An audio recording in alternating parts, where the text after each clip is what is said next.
Face front, true believers. This is Modular Media's No Prize Podcast, the podcast where we talk about Marvel movies, television, comics, toys, and more. I am your host, Chris Boingo, writer Gaston, and with me, as always, is the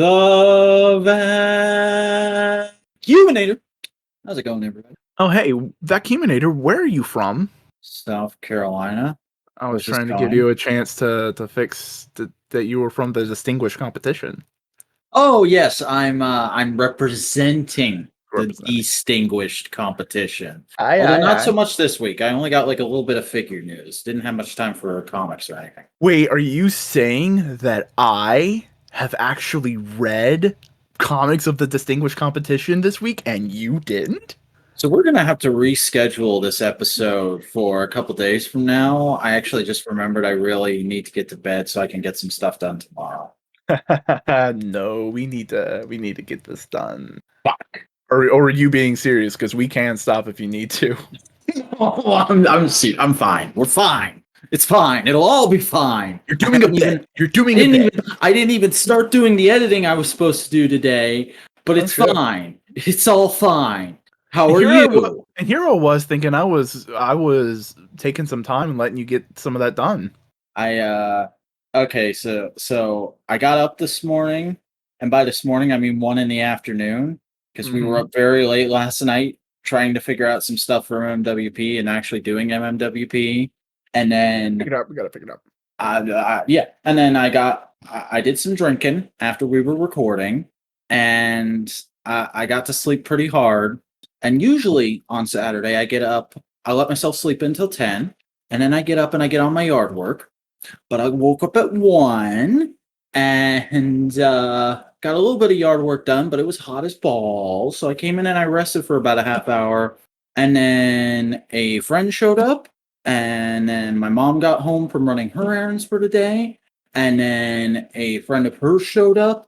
And then we went out to dinner. And then I got home and I was like, oh, I wanted to rotate my shelves today. That's right. I need to get that done real quick. And then 4 hours later, I looked down at my phone and you said, hey, can we do the podcast now? And I was like, could I shower? Yeah. Things happen. Mm-hmm. The life of a Z-list YouTuber is not all glamour, you see, folks. I like how you describe me as a Z-list YouTuber. That's very generous of you. Well, I can't say A alpha. A beta. A beta. A beta. I'm more like a W gamma. Yeah. But we have a thing to talk about because we're still about 1 week away from Loki dominating the cultural conversation for the next few weeks. Oh, aren't I excited about that? Remember when we were talking about an Endgame and you were going like, you know what? I'm glad I can just step away from the MCU. I can be done. I don't have to do anything else. I was thinking about that the other day too. Oh god, the fact that I've tuned myself to so many weekly things now with Modular is both a joy and a living fucking nightmare. Because every day I wake up and I go, okay, gotta go to work. And then I think tonight when I get home, I just want to kind of relax. Oh shit, I gotta watch that. I gotta read that. I gotta do that thing. I gotta get that thing edited. Oh fucking hell. Okay. I won't be sleeping until 1 AM again tonight. That's awesome. Let's go. But leading up to Loki, we've been watching some Marvel Legacy stuff and reading some old school Marvel comics. And in this week, we decided, you know what? Let's look at an unsung hero, a dopatry, if you will. We are looking. I want to make sure I get the name exactly right. We watched a couple episodes from Fantastic Four: World's Greatest Heroes, the animated series from 2006 to 2007. Which I had completely forgotten, but was pleasantly surprised to find out to be reminded that it's from the same animation studio and has a theme song by the same people who did Code Lyoko. Here's the thing. You know what this made me think of? Mm-hmm. Martin Mystery. Same animation studio. Moonscope did all 3 of these shows. That means they also did Totally Spies, though. They're a French animation studio. Totally Spies is a French show in the first place. Oh, yeah. No, that explains all the fetishes, then. Oh, yeah. Because it's French, you see. And the French are horny people. Which brings me to my one complaint with this show. And it's the same one complaint. I mean, there's a lot of complaints you can have about them, but I have one major complaint about the Tim Story Fantastic Four movies, and it carries over to this show, which is clearly made off of the success of those. Sue Storm is hot. I don't want Sue Storm to be hot. I don't So I like can being be hot. No, she can have like a motherly beauty about her, but I don't want to fuck Sue Storm. Okay, that's not a thought I want to have ever. Here's the thing, though. This is before Sue's a mom, though. This is pre-motherhood Sue Storm. She can be hot in this era because she's technically the Invisible Girl. They've always basically any adaptation post Burn. Burn. Thank you. It just uses Invisible Woman as the default because it's just a better name. Mm-hmm. But no, this is Invisible Girl, which yeah, she can be a little bit younger, a little bit more of a trendsetter, a little bit more of a shoot and goo. God damn, that's a wrong fucking word.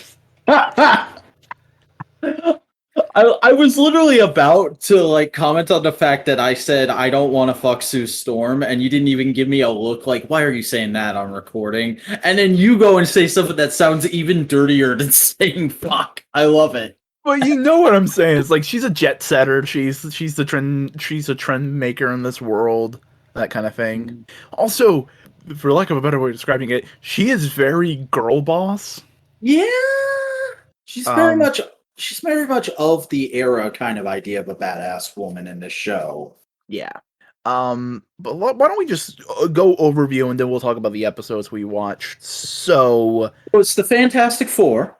Yeah, it's just Fantastic Four. That's it. Have you There's read a no Fantastic Four? there's no overarching story to this show. There's no like deep, interesting characterizations or changes. It's just Fantastic Four. They're in a cartoon. We're gonna make a show. Have you read some of the old comics? This is gonna be like that. It is just pure Fantastic Four down to its pure essence. Like what if Avengers Earth's Mightiest Heroes was a show about the Fantastic Four? But this came out before Avengers Earth's Mightiest Heroes. Yeah, no, honestly, I think it's great. It's a great Fantastic. Did you watch the interview I sent you with Tom King? No, I haven't had time yet. Okay, they bring up a concept of like there are some characters that you need to add detail to. There's some characters that you need to twist and turn and you need to play with the formula. And they use Batman as an example. Batman works really well when you like twist it up, right? But Tom King and the interviewer, Salvatore, I can't remember his last name, but he does Comic Pop, brought up that Superman works best when you strip it down to its bare essentials. It needs to be pure. And Fantastic Four is one of those things. Like, Fantastic Four works best when it is pure, simple, undiluted. This is a family. They have become misfits, but they love each other. They will get on each other's nerves, but they love each other. They will go on adventures and help save the world. And they're kind of celebrities, and they encounter all kinds of kooky kooks and spooky dukes. Oh yeah, and we basically went through like the classic gambit of Fantastic Four-etry in the 4 episodes we picked. There's one that we missed that I forgot was even in the show until I was looking at the episode listings earlier today, but I'm kind of okay with it because it would have required a bit of unpacking, I think, to discuss that episode, and that's episode 9. Yep. Yeah, that makes sense. But why don't we first go off of the aesthetics? Because did we bring this up in podcast or was this before? No, you did. We did bring it up. The aesthetics of the show, the character designs. The design philosophy. Yeah, the design Bible. How do you feel about it? It's weird because it's like it's an aesthetic. It's a very specific era of America trying to do anime that I'm now nostalgic for because it was going on when I was growing up. Mm-hmm. But I'm sure to a lot of people at the time was very off-putting, and a lot of people now probably look at it as very antiquated. Like Johnny's fucking ridiculous poncho hair, and the kind of like weird angleness of Doom's face.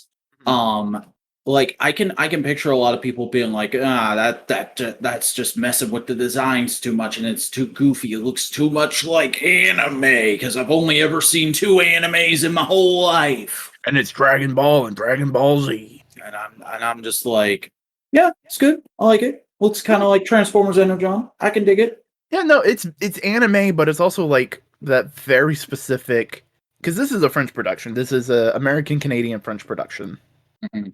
Um, All the it's best innings. I mean, honestly, that's those three are like, other than Japan, are the three biggest producers of animation internationally. Well, and Korea, but Korea mostly is just where Japan outsources all their animation Yeah. to. But I mean, like, of original properties. Yeah. Because Canada, you don't realize how many cartoons America imports from Canada to fill out a schedule. Not until you go looking now. Yeah. Thank you, Nitro Rad, for making that whole video, making me realize how much of my childhood was actually Canadian. That was fun. But this is very much that kind of French replicating anime aesthetic that is Code Lyoko, that is Martin Mystery, that is also like Faku. There's like this whole French MMORPG franchise thing that has an anime to go Wakfu. That's what it is. It's Wakfu. Okay, I've never heard of this. Yeah. Hold on. Well, we're continuing talking. So why don't we talk about individual things? So you brought up Johnny and his hair. What do you think about Johnny's design? Johnny's fine. Johnny is a great, like, kind of mid 2000s reinterpretation of the Human Torch. I like how his face has kind of like this angledness to it. He usually has an expression with a bit of an attitude going on. And honestly, I really like the voice actor. I feel like the performance the voice actor gives is very close to what I think of when I think of Johnny Storm, even now as an adult. Yeah, it's kind of dude bro, but not like in the frat bro way. It's more of a It's a kid trying to sound cool because he doesn't quite understand what cool is yet. yeah. And this is some whack foo. I don't know if this is fan art or official. So this looks like an actual screenshot from the show. That is certainly a thing. But you see what I mean? Like it looks anime, but it also looks French. Yeah. Yeah, I can kind of detect a bit of French in there. But why don't we talk about some Reed Richards? What do you think about Reed's design? Reed is just straight off the panel to me. Like he looks exactly how I think Reed Richards is supposed to look. He's got a very classic kind of squared off jaw. He's got the graying hair, and his voice is very solid. He's got a very kind of like measured but always intrigued voice. I love the way they play the bits where he'll get a little bit distracted by how fascinating something is, and then he has to be pulled back to reality.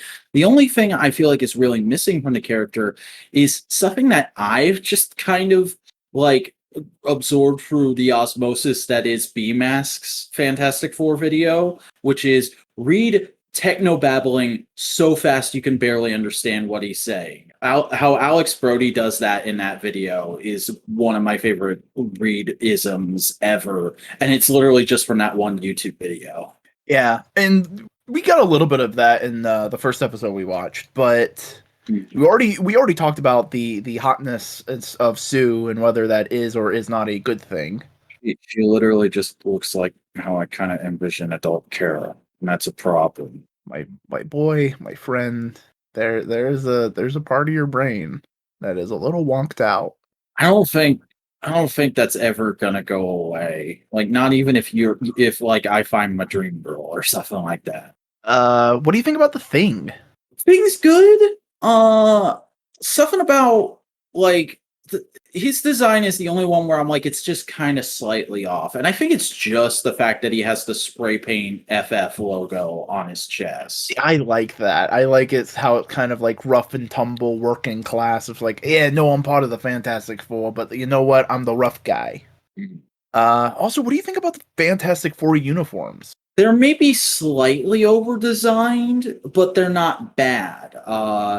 I have the same hang up I do with them that I do with a lot of Super Sentai costumes, which is that there's maybe a little too much white on them.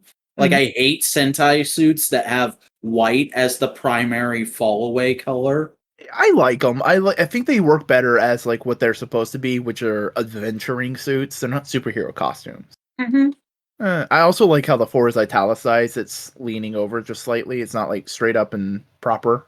Yeah, that's a cool touch. And I love how often they have Johnny do the make four in the sky out of fire thing. Yeah. And we'll talk about the next big design I want to touch on. Actually, why don't we do it kind of starting now? So the first episode we watched was Doomed. Mm-hmm. This is just a classic Fantastic Four story. Yeah. Like they've done this 1,001 times. It is basically Doom swaps mind with Reed Richards so Doom can fuck around with his tech, and Reed's trapped and he has to get his way out and get back to his family. Yep. It's a solid episode. The only thing I didn't care for with it was I thought he got back to the Baxter building a little too fast.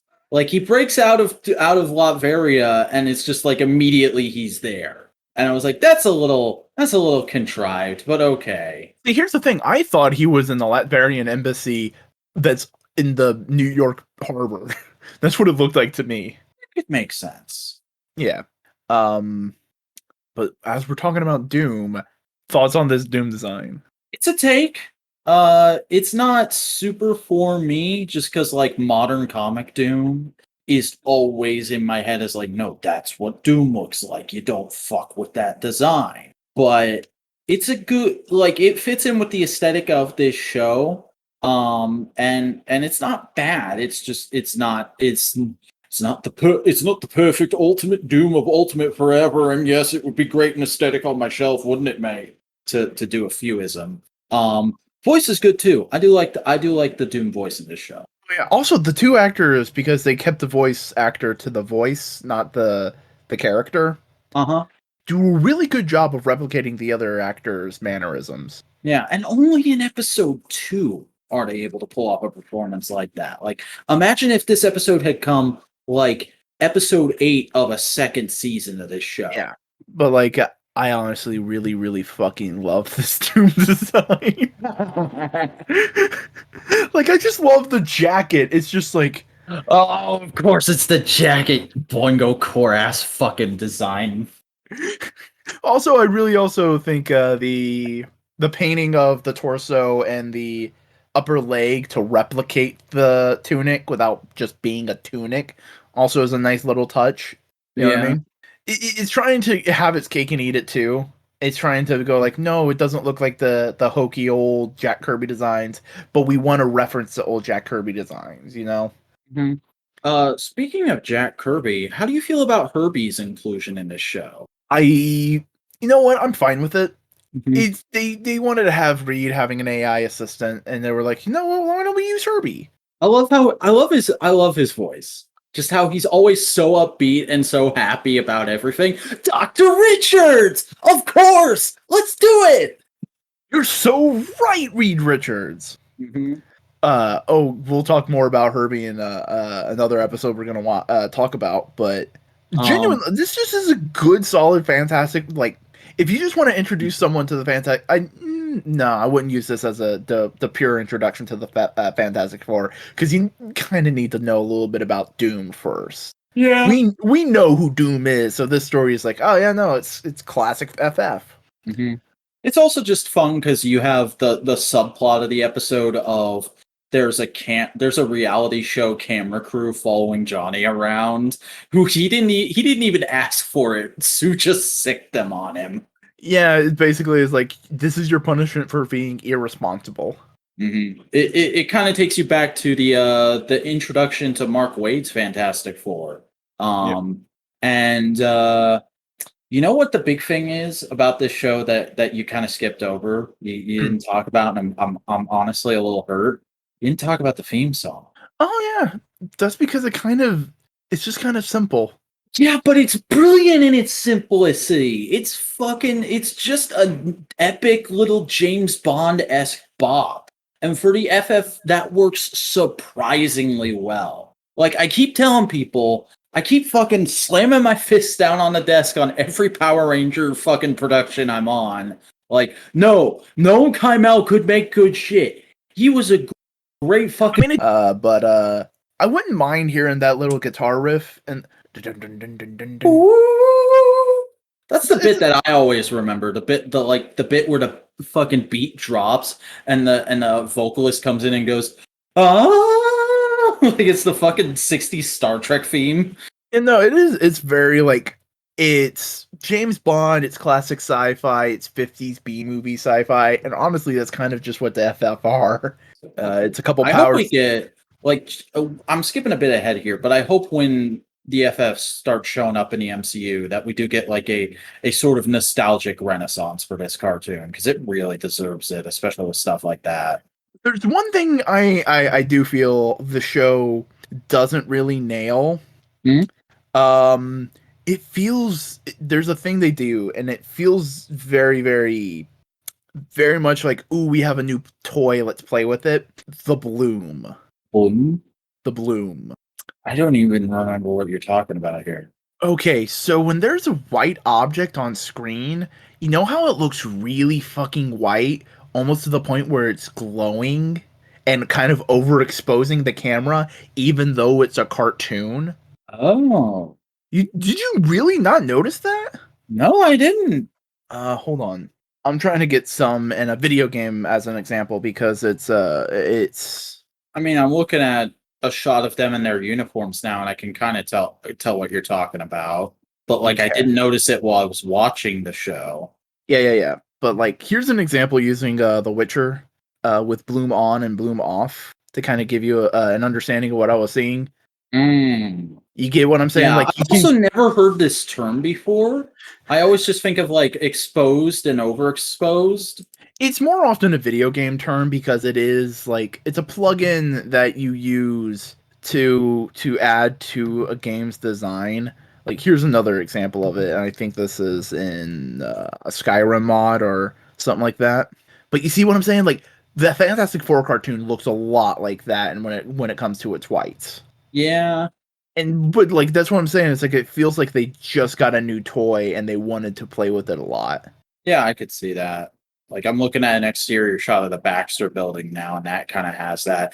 That's something we haven't talked about with this show so far. How do you feel about the borderline overuse of CGI? Because this is one of the first. This is like when CGI in animation, in traditional 2D animation, was starting to become more of a thing. If we use this for stuff that would thing be in the more... West, because it's been a thing since like the late 90s in Japan. Yeah, but it's like when we started to get more like, yeah, well, especially with superhero stuff, because I remember this was a big point with the direct-to-DVD DC movies for a while of they use CGI a lot for panning shots through cities or for cars or for shit like that. That would be more expensive to animate by hand.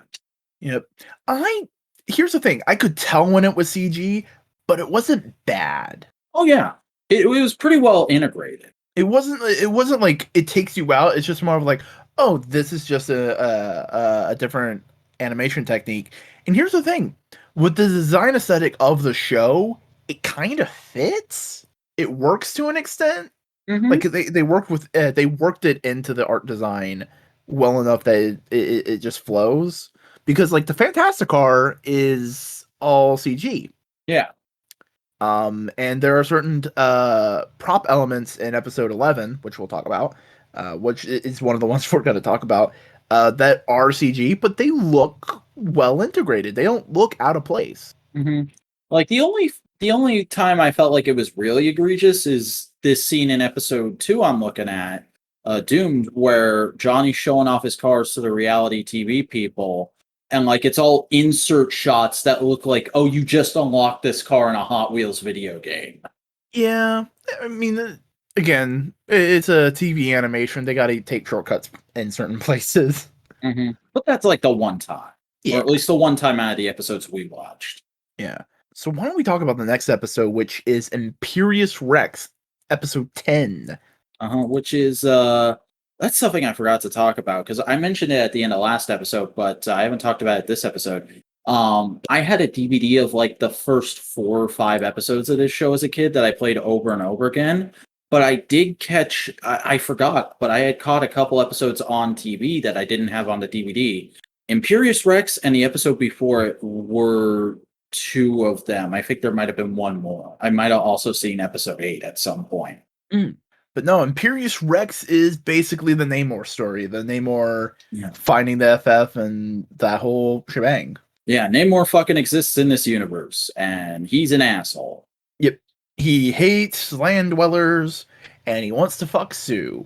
That's why they made Sue hot, because they want to make you believe that Namor wants to fuck her.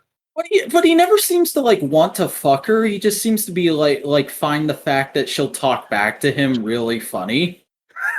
What'd you think about this Namor design?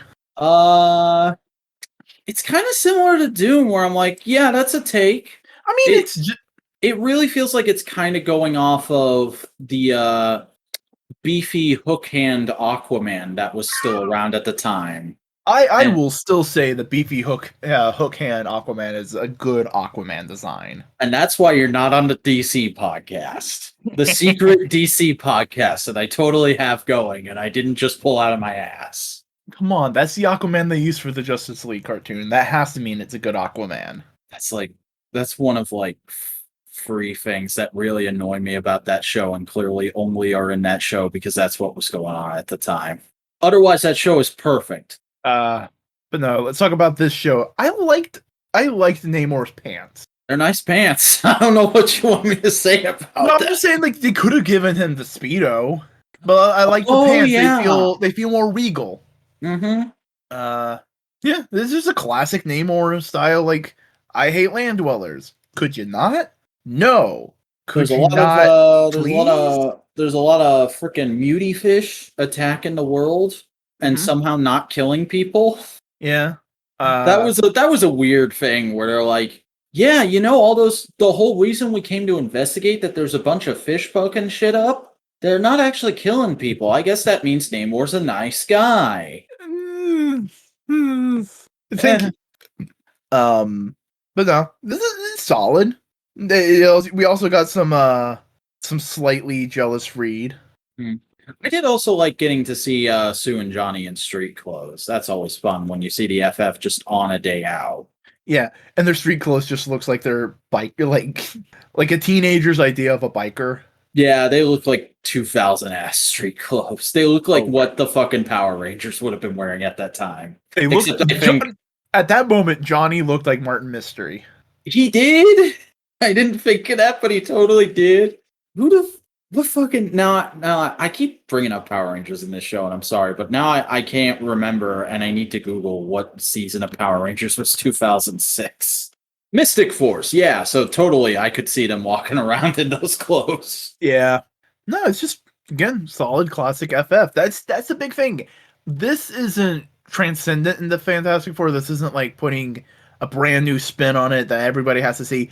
It's just, if you're a fan of the Fantastic Four, this is just some good-ass Fantastic Four. Yeah.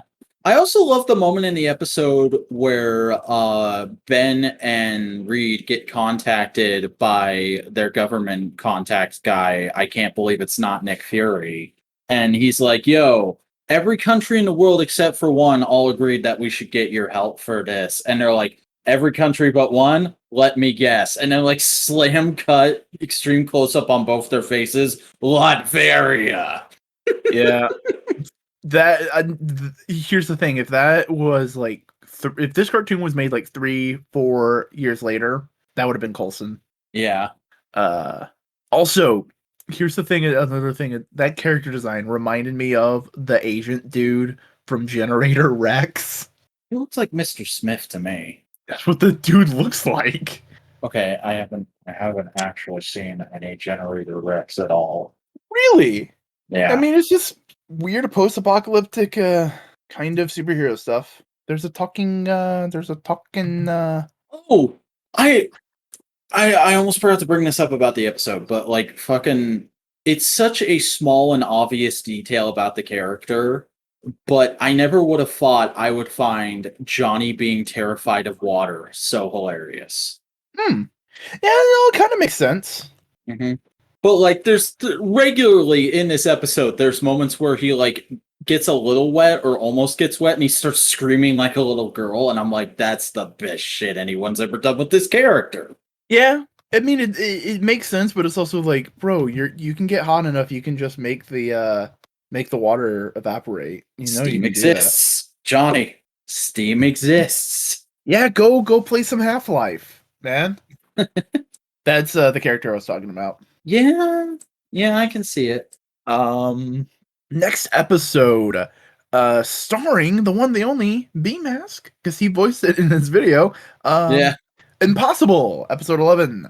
Again, it's just a classic Impossible Man story. Yeah, but like the whole time I was just sitting there going, it's not B-Mask's voice. That's not impossible, man. Shut up. Go away. Goddamn, this was a fucking... They nailed the casting for this voice because they were trying to make the most annoying being ever, and they nailed it. You know, if this was like 2 years later, it would have been Tom Kenny. Yeah. Here's the other thing, though. If this was like a few more years later, he would have been a fucking YouTuber kind of character. Hey, y'all, Fantastic Four, smash the like button. Ow. Were you saying ow because I got too loud or because I gave you psychic damage? Because you gave me psychic damage. No, this is and also this is the episode I was talking about where the props were very obviously CGI but looked really well integrated because the Reed sends out some probes into space and two come back. One of them is the Impossible Man, and Reed just has a mental breakdown going like everything he is doing is impossible. He cannot be doing this. It's impossible. And the rest of the FF are just going like, Reed, he's doing it. We gotta respond. But it's impossible. I know it's impossible, Reed. Figure it out. Okay. So what do we do if somebody makes him mad? And then that's the struggle is, we have to get him on Earth before somebody pisses him off. We need to keep him away from a bunch of things that would make him immediately distracted and go off on 1,001 tangents. And also, we need to keep him happy. And we're in the middle of New York. Yeah. So also, this is outside. this is the thing that made me had a bit of an epiphany about yourself. What? The way you describe your ADHD constantly, I'm pretty sure being ADHD is just being the impossible man. It's having an impossible man in your head. It's being, because here's the thing, neurodivergents do this all the time. We talk about our brain as if it's a separate entity. So it's like, I am trying to do this, but my brain won't let me. Yeah. That's the kind of way we describe it. Reed wants me to do this, but the impossible man won't let me. You know? But this also had a great moment with Herbie because Herbie's trying to scan the impossible man and like he's freaking the fuck out. What is going on here? I don't know. It's like, and just it's great. There's a moment where the Impossible Man straight up turns into Herbie, and Herbie's like, "What? Get out of here!" I'm Herbie. No, am I impossible? What? It's great. Existential crisis for AI is just fucking hilarious. And just everybody trying to reason with the Impossible Man because Johnny just goes immediately to flow. It's like, nah, I can dig it. You're fucking weird. I can find that funny. No. And the thing just going like, God damn it, there's two of them now. And Sue's trying her hardest to do what Reed said and just try and keep him contained and happy. Which ironically would become the rest of her life. Hey, Reed and Sue have a happy marriage. It's not bad. I wasn't referring to their marriage. I was referring to I was giving a joke about the job description of being a mother. Oh, right. Okay. But eventually they figure out a way to get rid of the Impossible Man. You make him incredibly bored. Yep. I love that. It's just like, you guys aren't doing anything. Why aren't you doing anything? You have to make him discover that boredom is so terrible and it's like a dreadful seas. Because, nothing could be worse than when there's nothing on TV. So, Impossible Man, who do you want to be today? I know who I want him to be, and I want him to be somebody who's not on this fucking planet. That would be me as Reed. Yep. But no, it's fucking great because they're just going like, no, we're not doing anything. What? Yeah, sometimes on this planet you just don't do anything. And then he just like sets off a nuke in the background to try and get them to react, and he's like, yeah, no. You know what? This is so boring and so uninteresting. I'm just gonna call off the whole invasion that we invade. It's not an invasion. That he's trying to be friendly and go like, "Hey, I'm gonna invite my friends over." Yeah, we're gonna have spring break on Earth. It's one of those kind of alien invasion plots. Yeah, it's not malicious. It's just, oh god. And he basically goes like, "No, this place is boring. Fucking leave. Just fucking bleh. Get out of here." I just saw that line the first time when they're first interacting with him. Ben's reaction is, "What the fuck is this guy? Is he some kind of hyper scroll?" Yeah, I mean it makes sense. He's pointy eared. He's green. Yeah. But yeah, no. Again, just a classic Impossible Man story. Hmm. And the final episode we watched was episode 17, Annihilation. Which weirdly felt like a finale for the show, but it's like 10 episodes before the actual finale. Yeah, this is, even though it's using the name of a classic Marvel event, it is nothing like the Marvel event. It is a old school classic Annihilus story. This show came out like right around the time that event was going on, didn't it? Like Annihilation was going on around the same time as Civil War. Mm. Because Annihilation was partly a revamp of the cosmic Marvel stuff, but also a reason for none of the cosmic characters to be involved in Civil War. Ah, So it was around that same time. But this is just, oh hey, we got sent to the negative zone because of Doctor Doom. Oh gotta man, deal with that shit. I've been theorizing about the negative zone for years. Oh, wait, what? All our powers are being overcharged and to the point where it becomes difficult to manage? Oh no. How are we going to solve this? That's it. Also Annihilus is there. What do you think of Annihilus? What do you think of his Annihilus looks design? fucking perfect and he sounds fucking perfect. This is the best fucking possible Annihilus you could do. The only thing you complain about is he's not robot enough. He's much more bug. Mm-hmm. He is a big bug man, and that's fine. I like big bug men. Yeah, but I goddamn, watch a whole franchise about big bug men. you watch a whole franchise about karate bugmen. Yes. But no, this is a good Annihilus design. This is a good Annihilus voice because it's that character actor, that character voice actor. He does all the work for like a shit ton of American cartoons. E. Bradley Baker. Yep. But like, it's Was it that. actually him? I just said that I off don't the top of know. my head. I don't know. Hold on. Why don't we look up? Because like the thing is, the voice that was going on that sounds to me like it's either D. Bradley Baker or Frank Welker. Like, I can see Frank Welker, but it's like classic, like that voice. You've heard it once. You've heard it a million times, and I'm being hailed. I know that voice. It's a documentary. I'll bring up the IMDb while Chris is gone. I'll do the work. I'll fucking find out how hard times breed better men and get you a sexy black wife and let you live out the American dream and then fight a British man on Memorial Day Eve. I'm back. Oh my. And I have discovered that Annihilus was voiced by Scott McNeil. Isn't the voice he used for Annihilus a modified version of Waspinator then? Yeah, and I'm surprised I didn't fucking catch it. Yeah. And like he's also the only like name voice actor I recognize out of this cast as I'm scrolling through it on IMDb, other than fellow Beast Wars alum Venus Turzo, who plays a bit part in 2 episodes. And that's him. Yeah. He was in Bionicle. You know Scott McNeil was in Bionicle? He was in the Scott first Bionicle and the third Bionicle, but not the second one. Yeah. He didn't need money so much that year. I mean, his he has a long fucking list. Oh, he's been Captain Harlock a couple times. That's nice. Yeah. He's in fucking Dragon Drive? What the fuck is Dragon Drive? Hold on. Is it where I can get to it? Whoop. Yeah, I can get to it. Hold on. This is thrilling audio content. Oh yeah, I know, very much so. Hold on, folks. Hold on to your pants. So this is a DVD for Dragon Drive. It's a fucking shonen anime. Digimon Tamers. Oh, it is very much like, hey kids, you like Digimon? But no, I got the first 2 DVDs of the whole set when I was a kid, So it's like the first 8 episodes of like I think it's a 40 Oh episode boy. run. Oh boy.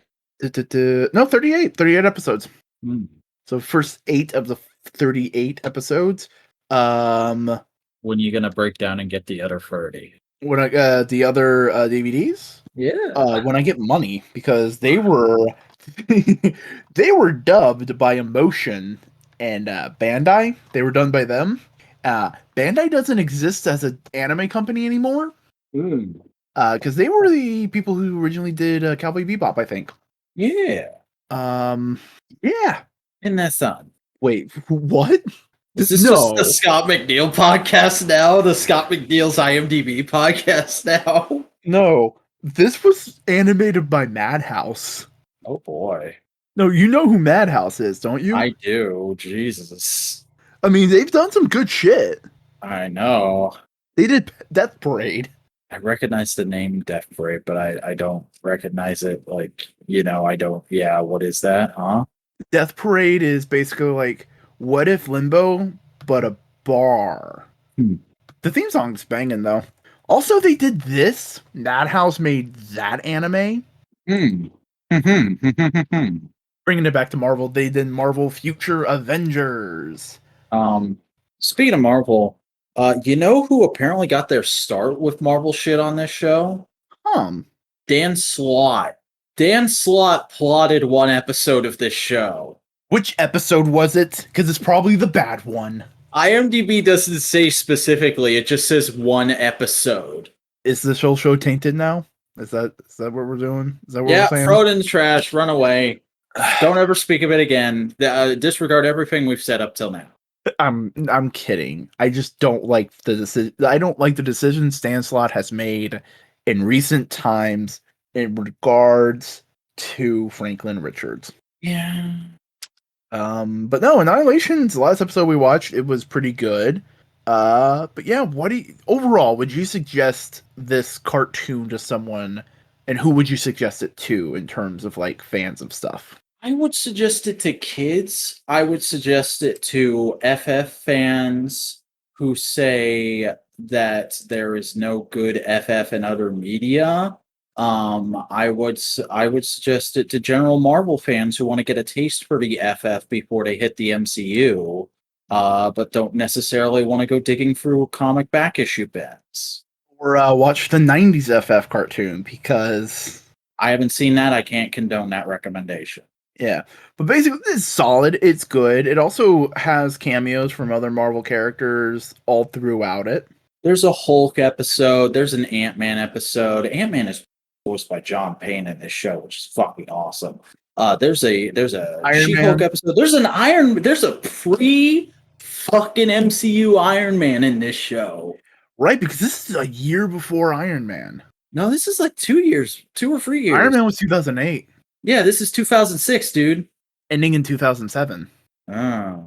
Who got the math now, boy? I'm sorry. I should never have tried to confront the Marvel man on his own show. I'll be content with my my fucking dunking on you on the wrestling show last night.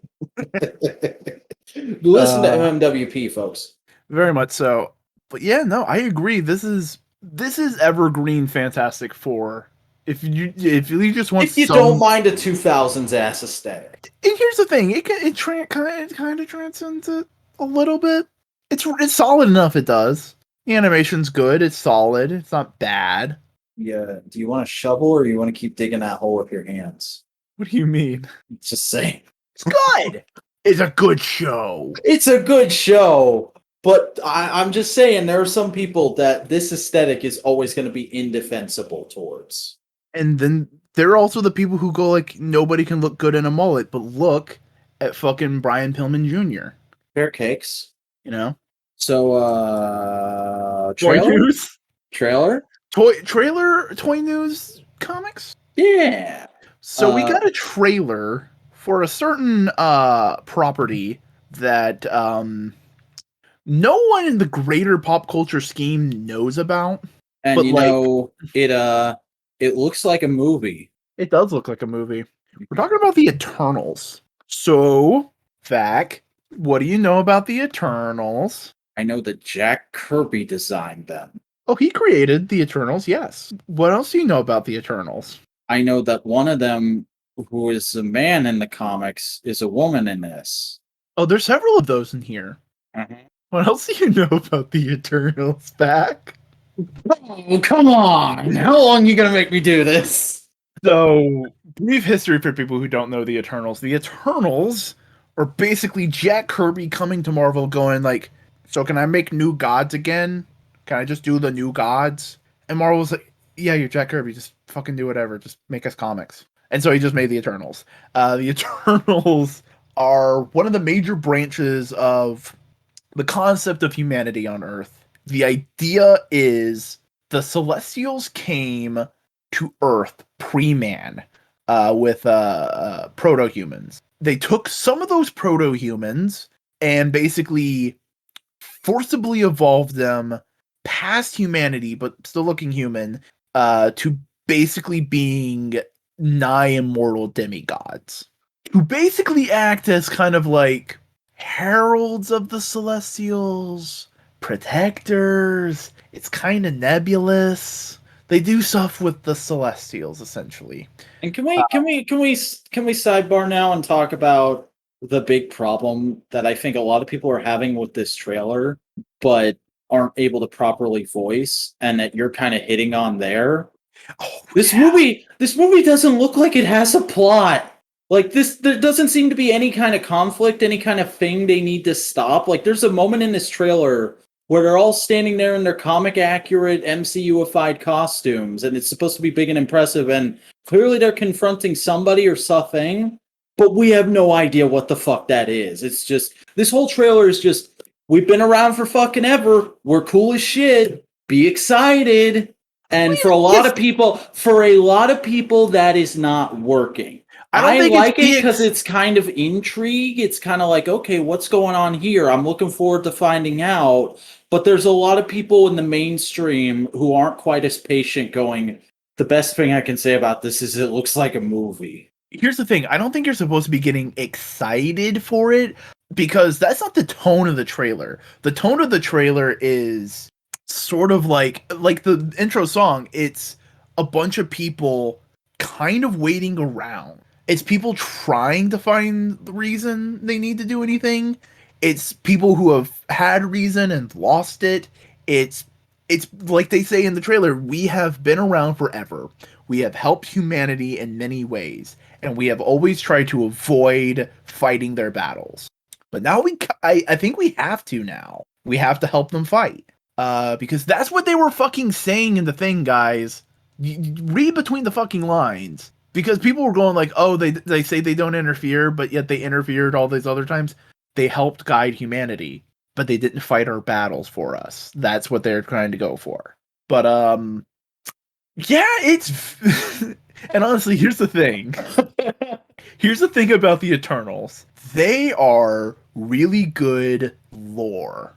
They are really good side characters. So what you're saying is this should have been an audio log in Endgame. No, I'm saying this movie's going to be interesting because you know what is probably going to be taking the most from Neil Gaiman's Eternals. That's true. That's why because when I posted the trailer in your server, I said, this looks like how I remember American Gods feeling. Because I've only read American Gods once. I know it's one of your favorite books, but I only read it once. And that was back when I was working overnights at a gas station.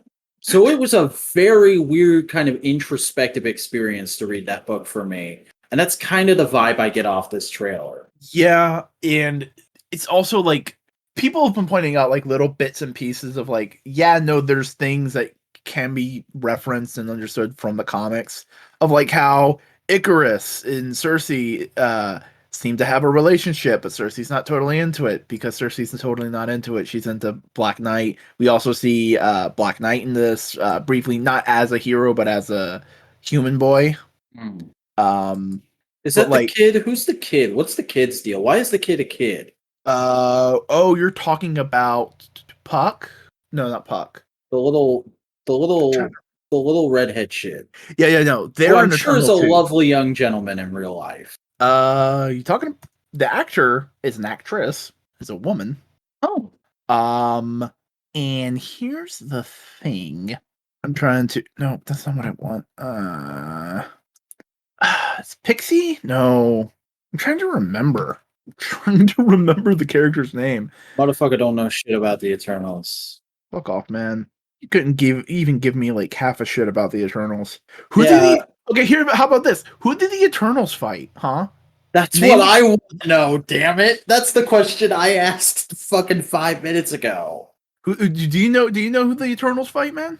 Hmm? Things and stuff. Sprite. That's the character, Sprite. Okay, because that's the one that goes like, what are the Avengers gonna do without the Cap and Iron Man? Because that's what every fucking Marvel thing is about right now. But it's also kind of showing that they are looking at the world of humans and kind of trying to help out as best they can, because Icarus goes like, maybe I could. Hmm. Because Icarus is basically, what if Orion, but much more of a good boy? Huh. He's that kind of like, I am the battle leader. Will fight the battles for the Eternals. Like, it's one part Orion, one part Superman, one part Cyclops. That kind of like Like that? vibe. Okay. Sprite is complicated. Well, that's why we have you, buddy. Uncomplicated for us. Okay, so when the Celestials made the Eternals, they're fucking Celestials, so they don't know shit about like how people will react to this. So basically, Sprite has been a 13, 14-year-old boy for millennia, centuries, eons, as a So Sprite is perma horny. Oh, very much so. Neil Gaiman taps into this directly in the Eternals graphic, in his Eternals run, where basically Sprite decided, know what? Fuck all this. He wiped all the Eternals' memories, turned them human temporarily, through eternal magic and bullshit, um, and put them all into human society so he could grow up and die. Because he was tired of being a fucking boy, because his mind grew up, though. Hmm. He's the same age mentally as all the rest of them. He's just in the body of a boy, and he hated it. So he did that to the Eternals and basically sent them on a giant fucking weirdo murder mystery-esque mystery thing, to the point where at the end of Neil Gaiman's run, spoiler alert, everybody, basically the mentor, the all-father of the Eternals, killed the fucker because of all the bad shit they done. Hmm. Um, in the movie, they made Sprite a woman because the Eternals is a very sausage-heavy fucking team, and they wanted to have it a little bit more even. Respectively so. It makes total So sense. they fucking saboned it. Yeah, it makes total sense. But in turn, they've kind of made Sprite transgender. Hmm. Because the way the Eternals are eternal is technically they can live. They live forever. They're like lobsters. If they get killed, like stabbed through the heart, they'll die. So by technicality, they're immortal, but they're not invulnerable, essentially. So they're fucking oh god, what's the name of the movie? Scottish Swordman Highlanders. fight. Yeah, they're fucking Highlanders. To an extent, but they also have their own eternal version of the Krakoa cloning pods, rebirth pods. They're not clones. Here's the thing. This has been a thing with the Eternals long before Krakoa. I'm just using Krakoa as an example because you are familiar with it. Touchstone. It's a touchstone for us. Yeah. And Sprite comes back because they basically go like, all right, Sprite's been dead long enough. That's enough punishment. Sprite can come back. Sprite's been in jail. Sprite's been in timeout long enough. So Sprite can come back. And basically Icarus is keeping an eye on Sprite to go like, now don't you be a weird fuck up. Because apparently the Eternals have been alive long enough that stuff like that happens every once in a while, and it's basically like, yeah, we get it, we live forever, and we're still technically mentally human, and that fucks with you. Mm-hmm. Like, legitimately, there is a psychological disorder that Eternals go through where they just all commit mass suicide. Oh. And just kill themselves because it's like, the world's fucked and we don't. Literally, that is a thing they do. The Eternals are fucking weird, dude. Here's the thing: is like You describing that to me makes me go like, okay, I kind of hope they work that into the movies because that would be an interesting new place for the MCU to go. But also, I don't trust the MCU to portray that idea very accurately. Also, this is the current comic sprite. That just looks like every fucking Twitter OC of an anime girl. Yeah, but Sprite was originally the inspiration for, well, in universe is the inspiration for Peter Pan. Oh, 'Cause that's the big thing with the Eternals is like they're the inspiration for like in the Marvel universe for a variety of mythological heroic characters. There's a person called Gilgamesh. Icarus is the military leader essentially. Not military. He's the battle leader because the real military leader is Athena. You're starting to pick up a thing. They're like our gods and our heroes are named and inspired by them, you know. But it's yeah, Kirby being Kirby at his Kirbyest. yeah. So this character is supposed to inspire like all those kind of characters and like tricksters and josters and Peter Pan and if Loki didn't exist, Loki, but like Loki exists, so like To Loki, it is just like, yo, yo, stop stealing my gimmick, kid. But here's the thing: they didn't retcon the Sprite was always a girl. No, Sprite was a boy, and now Sprite's a girl. So like Sprite's transgender, magic transgender, which I'm not sure how trans people feel about that magical transgenderness in fantasy stories. From what I understand, for them, it seems to really depend on the story. Okay, because in the Eternals, because they make Sprite a girl in the new Eternals run. Basically, it's like the way they frame it is like, yeah, if you go through the whole rebirthing Eternal Chamber thing, you can like decide if you want to be a girl or a guy, and you can. It's more like Eternals live so long they kind of lose strict gender identity, and they're all kind of gender fluid. It's just more of like every once in a while they decide, you know what, I'd rather be this time. I'd rather be a girl this go through of But also, we want to make the comics look like the movie so people will magically walk out of the movie theater and buy the comic because that totally happens all the time. yeah, because they're totally going to comic book stores to fucking buy. I love how the one and only fucking time that's happened is with WandaVision. People were so weirded out by Wanda. Did you hear about that? People were so No. weirded out by WandaVision that literally Marvel sold out of Tom King's Vision. And they had to start printing a new run of it. Good for Tom King, get that cheddar, boy. But yeah, no, the Eternals are fucking weird. I really like this trailer because it just went like, yeah, the Eternals are fucking weird. We're but this is a pretty diverse cast. It looks really cool. How do you feel about the costumes? Those look like Jack Kirby costumes.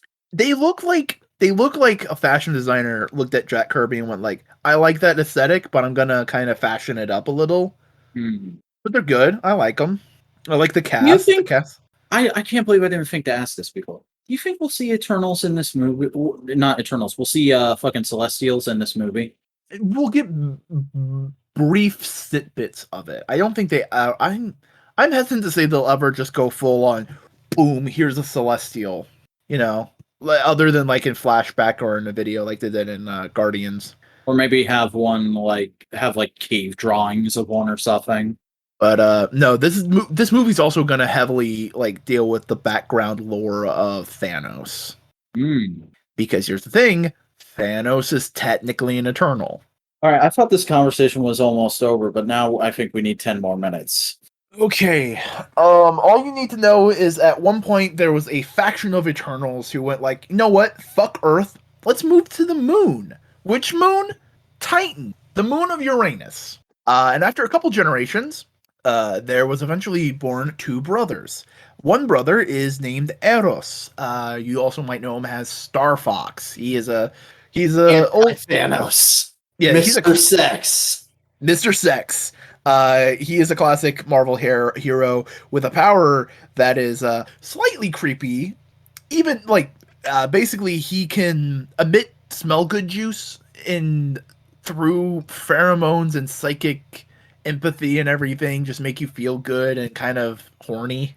He has a cosmic roofie. Yeah. They try to make Star Fox and Eros. They try to make Eros like a really good dude to make up for how kind of creepy that is. He's a good guy. He's a good guy. He's not a bad guy. He's what if the Purple Man used his powers for good? And horny. I mean, that's kind of implied. Purple Man is just demented horny. Yeah. And he has a brother named Thanos. Now you're probably thinking, but Thanos doesn't look like a human because all the Eternals look like humans. Wasn't it like Thanos' mom was a Skrull or something? Thanos' mom was not a Skrull. Thanos' mom was an Eternal. You want to know what Thanos' deal is? What? He has a recessive deviant gene. What? Do you know what the deviants are? What? So, what? Back in the day when the one Celestial was making the Eternals, there was a completely different Celestial experimenting on those proto-humans, making the deviants. You've gotten too deep. You've gone too deep. Cancel the movie. I don't want it anymore. The deviants are basically genetic lotteries. Like, you never know what you're gonna get. So, like, every deviant's DNA is completely different.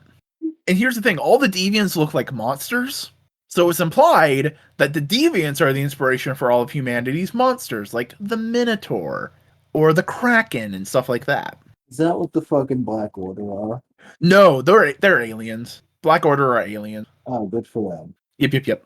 I don't think we've seen a deviant. The only deviant we've seen is Thanos. I mean, Grandmaster seems like he's a little bit of a deviant. No, the Grandmaster's an elder. I was making a sex joke there. I know. Fuck you. I'm trying to think of anything else. Also, the Celestials at around the same time. So there was one Celestial making the Eternals, one Celestial making the Deviants, and the completely other Celestial, I think it's something the Prober, was basically planting the seeds in proto-humans that would eventually become the X gene mutation creating mutants. Did this person name himself the Prober, or was he named the Prober by another character? Because there's a title. Prober is what he does. It's a heck of a title. Like they all have that. They have a name, the blank. Like, I'm trying to remember. Oh, like the Collector? Kinda, but it's a little different. So I remembered the Gardener from Thanos Quest. I read Thanos Quest because that's the prequel to the original Infinity Gauntlet. Yeah, I'm trying to get to some names. Okay, so we have Arsham the Judge, Ashma the Listener, Esson the Searcher, Callus the Void, Exilar, Exictar the Executioner, Gamanon the Gatherer, Ea the Wise, Nezer the Calculator, Oneg the Prober. Oneg the Prober is, I think, the mutant guy. Oneg the Prober. Everybody's new favorite character. During the Celestials for first... Loki and Baby Groot, it's time for Oneg the Prober. Yeah, during Celestial's first host on Earth, Oneg engineered the X gene in early humans. It's also the reason why they can go like, oh yeah, there were mutants in the ancient past, even though the mutants were originally kind of associated with the atomic bomb. That's Oneg, the Prober. All right. Yeah. So the Eternals also have a slight association with the mutants. So there's things there. We've barely talked about the trailer. It's mostly just me trying to explain dumb Marvel shit. How long have we been recording for now? A while. So why don't you start slamming down them toy news, boy? Okay. Thank fucking God. McFarlane unveiled a whole bunch of fucking shit for their DC Universe Classics, or not DC Universe Classics, DC Multiverse line, as well as the new up-and-coming Spawn line via Previews Magazine. Boingo, Previews Magazine is relevant again for the first time in 58 years. Weird. Yeah, because all these figures got revealed in their first. So first off, we have a 2-pack of Batman from Earth -32, the fucking Batman Who Laughs, but it's Green Lantern, and Hal Jordan Green Lantern. That's a 2-pack that's coming because Hal Jordan hasn't been in the line yet. They just did General Comics John Stewart Green Lantern, so obviously this is going to be a lot of reuse from that figure. And then there's going to be a deluxe Batman Curse of the White Knight Bat Cycle, which looks like a fucking switchblade. I kind of love the design. Yeah, the first volume of the White Knight stuff is pretty good. Yeah, I love that miniseries, and I've meant to read the rest of it, but now it's like exploded into its own fucking imprint. Yeah, And I'm like, I ain't got time for that shit. Then we have the next wave, the next full wave of DC Multiverse is going to be a Unmasked Shriek, King Shazam, which is what if Shazam got infected with the fucking Batman Who Laughs shit. The Demon Etrigan, original design by Todd McFarlane Wonder Woman, and Armored Batman from The Dark Knight Returns. Weird assortment of figures from all over shit. yeah. And like the fucking Armored Batman is especially weird because like I feel like it's coming out a couple years too late. Like we had the renaissance of Armored Batman in 2019 with the fucking Mafex and then the Mattel one. And now here's Todd doing his own version. People won't want it. I like the Etrigan. Yeah, Etrigan's pretty cool. Etrigan's like the only one from this wave I'd pick up just because like who the fuck wants Masked Shriek unless you just really love Batman Beyond and like fuck everything to do with the Batman Who Laughs. I hate that shit. Yeah, And that's not a great Wonder Woman design. Sorry, Todd. here's the thing. It's an interesting design. There's Yeah. interest there. It's a good alt costume, but also I'm still waiting for this line to do a regular Wonder Woman. We've gotten movie Wonder Woman, we've gotten Last Night on Earth Wonder Woman, we've gotten Death Metal Wonder Woman, and now this. Where is regular comic book Wonder Woman? Right. Then we got a new Mortal Kombat 11 Spawn, which is a whole unique sculpt. And it's meant to be like an alternate skin from the game that I totally know about because I totally play Mortal Kombat. Yeah. It's Spawn. It looks like Spawn. Mm-hmm.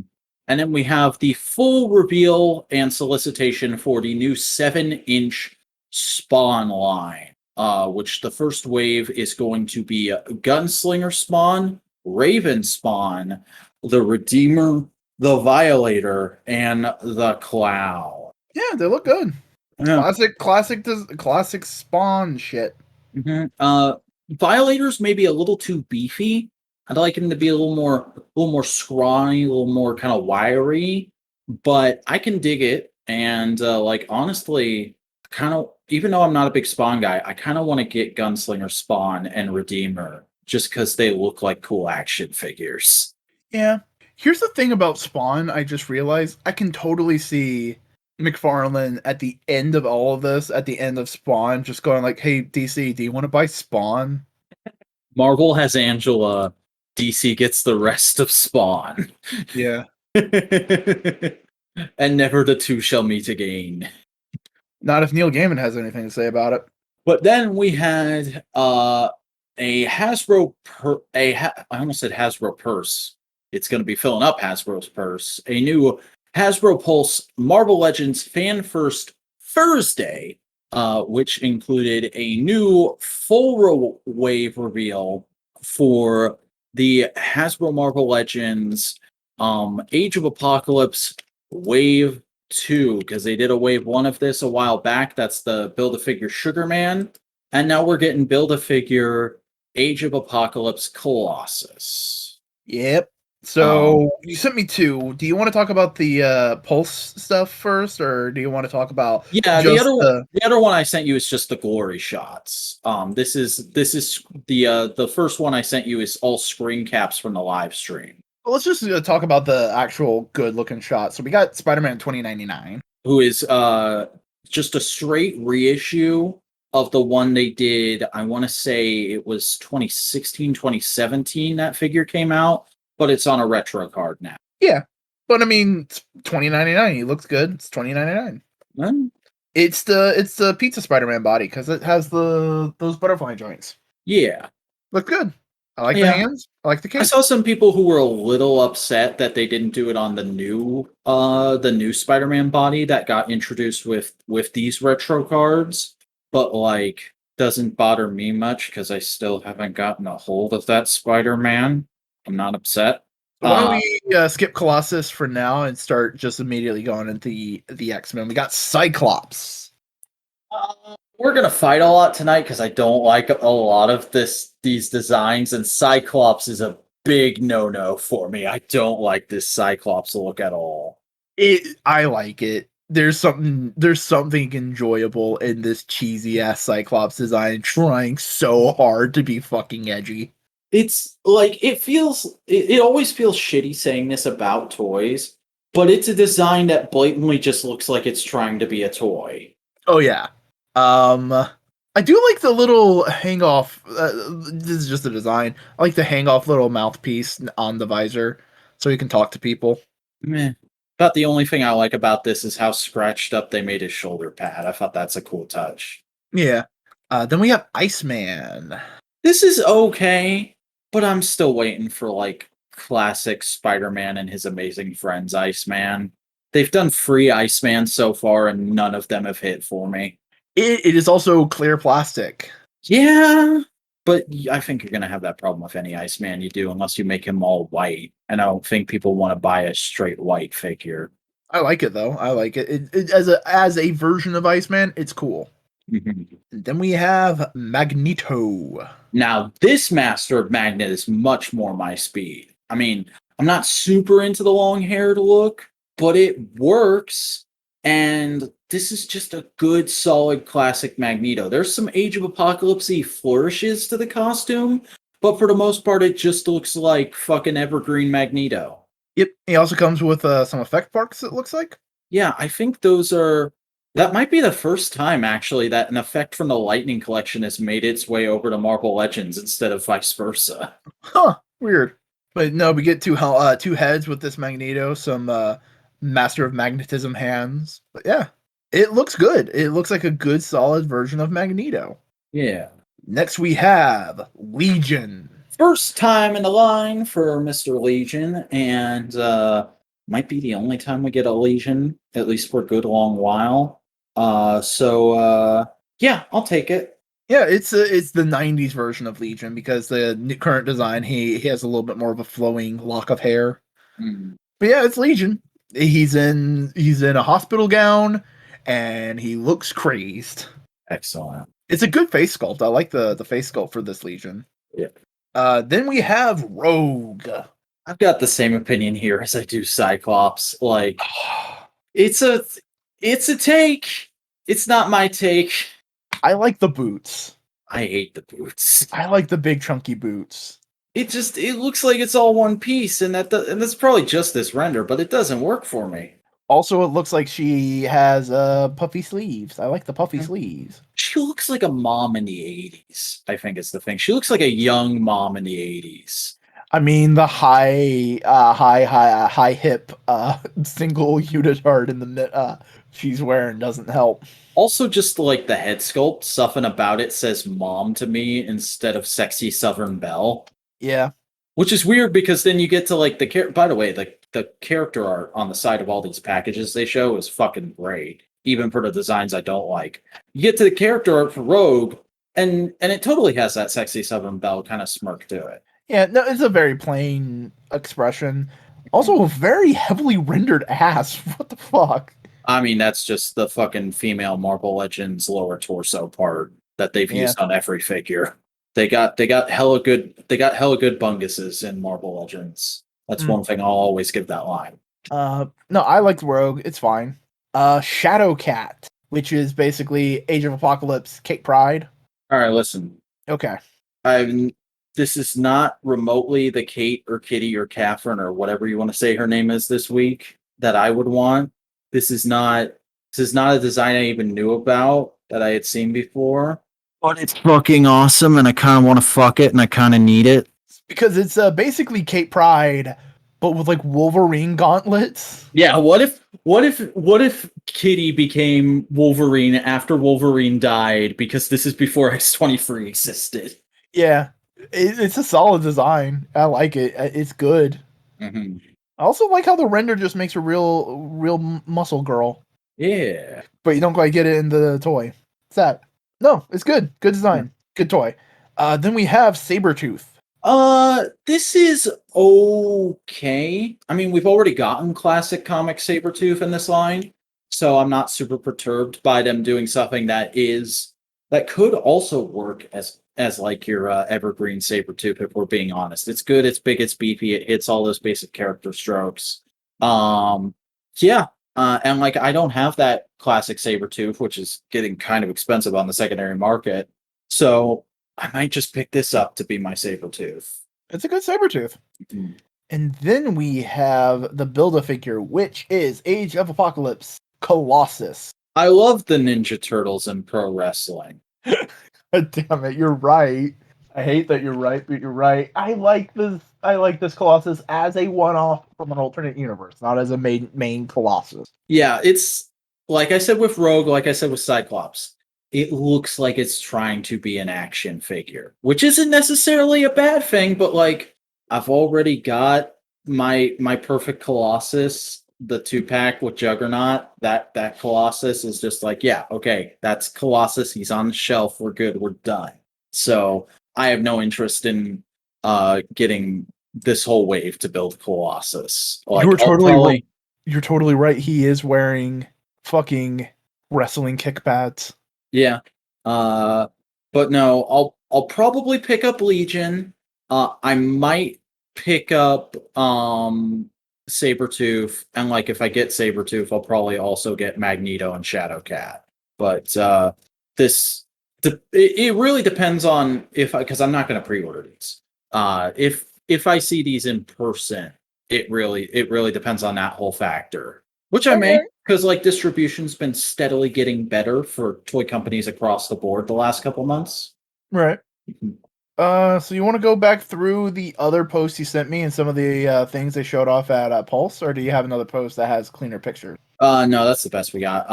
But like, they showed off all the Infinity Saga figures that haven't had a live stream dedication to them yet. So we saw fucking Infinity. We saw Endgame 4. We saw freaking Quicksilver, Odin, the Iron Man 2-pack, and then the Mark III, the Rescue, and Captain Marvel 2-pack, the 2-pack with Happy, and the Obadiah 2-pack, freaking Infinity War. Have we talked about Infinity War, Steve? We have. Okay. And then I know we definitely didn't talk about Surtur. How you feeling about Surtur? I like him. Yeah. He's going to be a big boy too, apparently. Like, apparently that's like half a box taller than the standard Marvel Legends, because one of the designers posted a photo of it in box next to a standard Marvel Legends in box, and it was like, I can't fucking describe it with audio, but these two cups I'm holding up next to each other. Like a good head and half taller. That's good. Mm-hmm. Which isn't movie accurate, but like, we're not doing HasLab Surtur. Yeah. We also got some Marvel like Kenner style toy. Yeah, the Kenner toys. We got some new ones of those. US Agent, Loki, Black Suit Spider-Man, Storm in the classic first appearance, Stealth Armor, Silver Surfer. I like the Silver Surfer. I like the board. And then they revealed that coming in a future wave will be a new Tigra figure. The original Hasbro Tigra is finally getting a redemption. Because that was from like one of the 5 waves of Marvel Legends from that Hasbro put out right after they got the license from Toy Biz, and then they were like, "Oh shit, we suck at this. Let's do 3 3/4 inch for a few years until we can do 6 inch again." Yeah, and it ain't great. But no, they got a new one. Oh, wait a second. I'm looking at this sword with Lockheed on it. Yeah, because that was the tease from the end of the stream was they showed a blonde hairpiece, and then from behind it they pulled out a sword with Lockheed on it. And This is Krakoa. That blonde is Emma. maybe, but they've been teasing classic Excalibur for a while. This is like Oh. the third live. This is the third live stream in a row they have teased classic Excalibur. Yeah, That's the who's hair. that? Who's that character? I can't remember her name. She's married to Captain Britain. Yeah. Braddock. Hold on, I got the book right here. I can look into it. Oh, But like we'll probably get her. We'll probably get a classic Shadow Cat. We might get a new Nightcrawler, stuff like that. I think we've already got this Captain Britain, but they might like reissue him somehow. yeah. I wouldn't mind that. Megan. Mm. Meggan. Oh god, I'm just looking at the old ads in this fucking comic. Don't get distracted. Come on. Look at this fucking ad for a NES controller. Put it down. Come on. I just love old comics. I know, and we can talk about that some other day. Right now, we need to talk about the fact that I want to theorize this new Tigra. This new Tiger is probably coming in the same wave as that new Hercules we saw at the end of the last live stream. Are we getting a West Coast Avengers wave? I sure freaking hope so, buddy. Does that mean we're gonna get a classic Moon Knight? Yeah, let's do that. We could get a new Hawkeye. We could do some we could double dip and we could do some modern West Coast Avengers as well. Huh? Yeah. But it's the Okay, West Coast Avengers. I love that Kelly Thompson book. Yeah. No. So what else toy news do we got to talk about, or is there more things after that? No, there are more things. We got some odds and ends here. So remember last week when I showed you that Batman Ninja Catwoman that was weirdly sexy with the full bodysuit with the mesh? Yeah, they're doing Harley Quinn too. Oh, I like that Harley Quinn design. She was cool. Yeah, it looks like a pretty good Harley Quinn doll. Yeah, no, these are very much that kind of anime cutesy character thing. Mm-hmm. This is a 12-inch figure, so it's basically a doll, and yeah, it looks fine. So what do you know about Amazing Yamaguchi? I've heard the name before. I've seen some toy reviews for them, but like it is Kyoto's figure line. Kyoto is primarily a statue company in Japan, do a lot of anime statues, but they also have a high-end collector line that's very much like Reveltech. Like it's kind of a spiritual successor to Reveltech because Kyoto is the same company that did Reveltech. And so they are doing the Amazing Yamaguchi Arkham Knight. Ooh. Okay, I can dig that. And this is based off of his look from the video game, and as such, has swappable parts to make him Arkham vs. Red Hood. That's nice. That's good. Mm-hmm. Because everybody knew exactly what that character was the moment they were like, we're bringing in a brand new character for the Arkham game. He's a person who's fighting crime by killing them. We want to have the twist, but we don't. We want people to still be surprised by the twist, and instead, everybody was just pissed off by the twist. It's the same thing. It's like, oh no, Benedict Cumberbatch isn't playing Khan. He's playing a brand new character, John Smith. Mm-hmm. It was just, oh, we don't want to just immediately say it's Red Hood, but it was always Red Hood. Yeah. And it looks like a good figure. It looks up to snuff with the My Hero Academia figures I've seen them do, and they also did a comic Venom in this style of figures, which didn't really work for me. I didn't like how that aesthetic looked with Venom, but that's just me. I'm very particular about how Venom should look. As long as he's big and beefy, I think Venom can get away with anything. And they did that, but they did that in a very like shonen anime kind of way, and I didn't think it worked for Venom. Okay. I mean, technically, My Hero Academia is now canon in the Marvel multiverse. Is it? That's neat. Yeah, TRN 800. It's because of the Deadpool comic that Shonen Jump was doing digitally. Oh, yeah. Okay. All Might showed up and interacted with Deadpool. That's wonderful. Yes. But then we have a new reveal from Hot Toys, who have done a variant on their PS4 Spider-Man Miles Morales figure. They did the Bottega Cat suit. Okay. And it looks so good that like I'm tempted for the first time in a long time to pick up a Hot Toy. It's cool. I can dig it.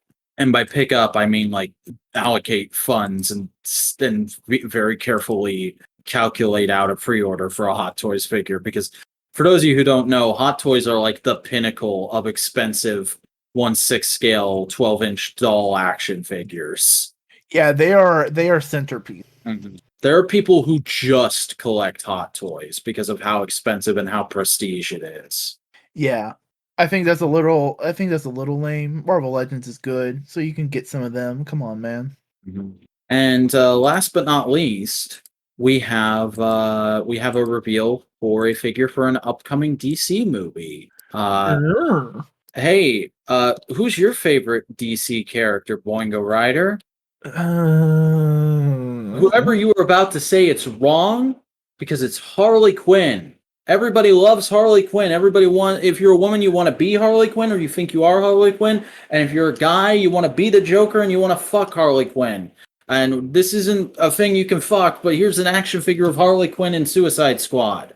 I mean, the Suicide Squad. Let's be specific here. The Suicide Squad, and it's a $65 import SH Figure Arts. I mean, it's a good SH Figure Arts. Yeah, it looks highly accurate, and this is probably the best look movie Harley Quinn has had so far. Yeah, well, because you want to know what it is? It's the fucking classic fucking Harley Quinn suit. Mm-hmm. It's pretty okay. Also, notice how this is something I haven't talked to you about. Do you notice something about this figure? Something a little odd? No, what?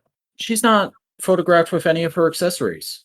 Oh yeah, she has a different face. Yeah, so that's. But do you know why they're not showing the different accessories yet? Because they don't have any accessories? Because she probably comes with guns. And right now, DC and Warner Brothers are being very strict about, especially high-end companies, showing photos of figures of their characters with guns. But their characters have guns. But we don't want to glorify guns, Boingo. That'd be like Marvel saying, "Hey, by the way, you're making a Punisher toy. You can't have the Punisher showing any guns." Oh no, he'll still come with guns. You just don't put that photo in your press release. No, but if you're the Punisher, you need to have him holding a gun in the right way, so he just stands there and looks cool. That's what the Punisher does. What's this gun you speak of? This automatic killing mechanism? What is that? Is that like a bow and arrow? Is that like Deadpool? Who's Deadpool? I've never heard of this Deadpool you speak of. There's no Death. Death doesn't exist. Shut up. We just want to give kids fun toys to play with. What about Deathstroke? Oh, you mean that Deadpool ripoff?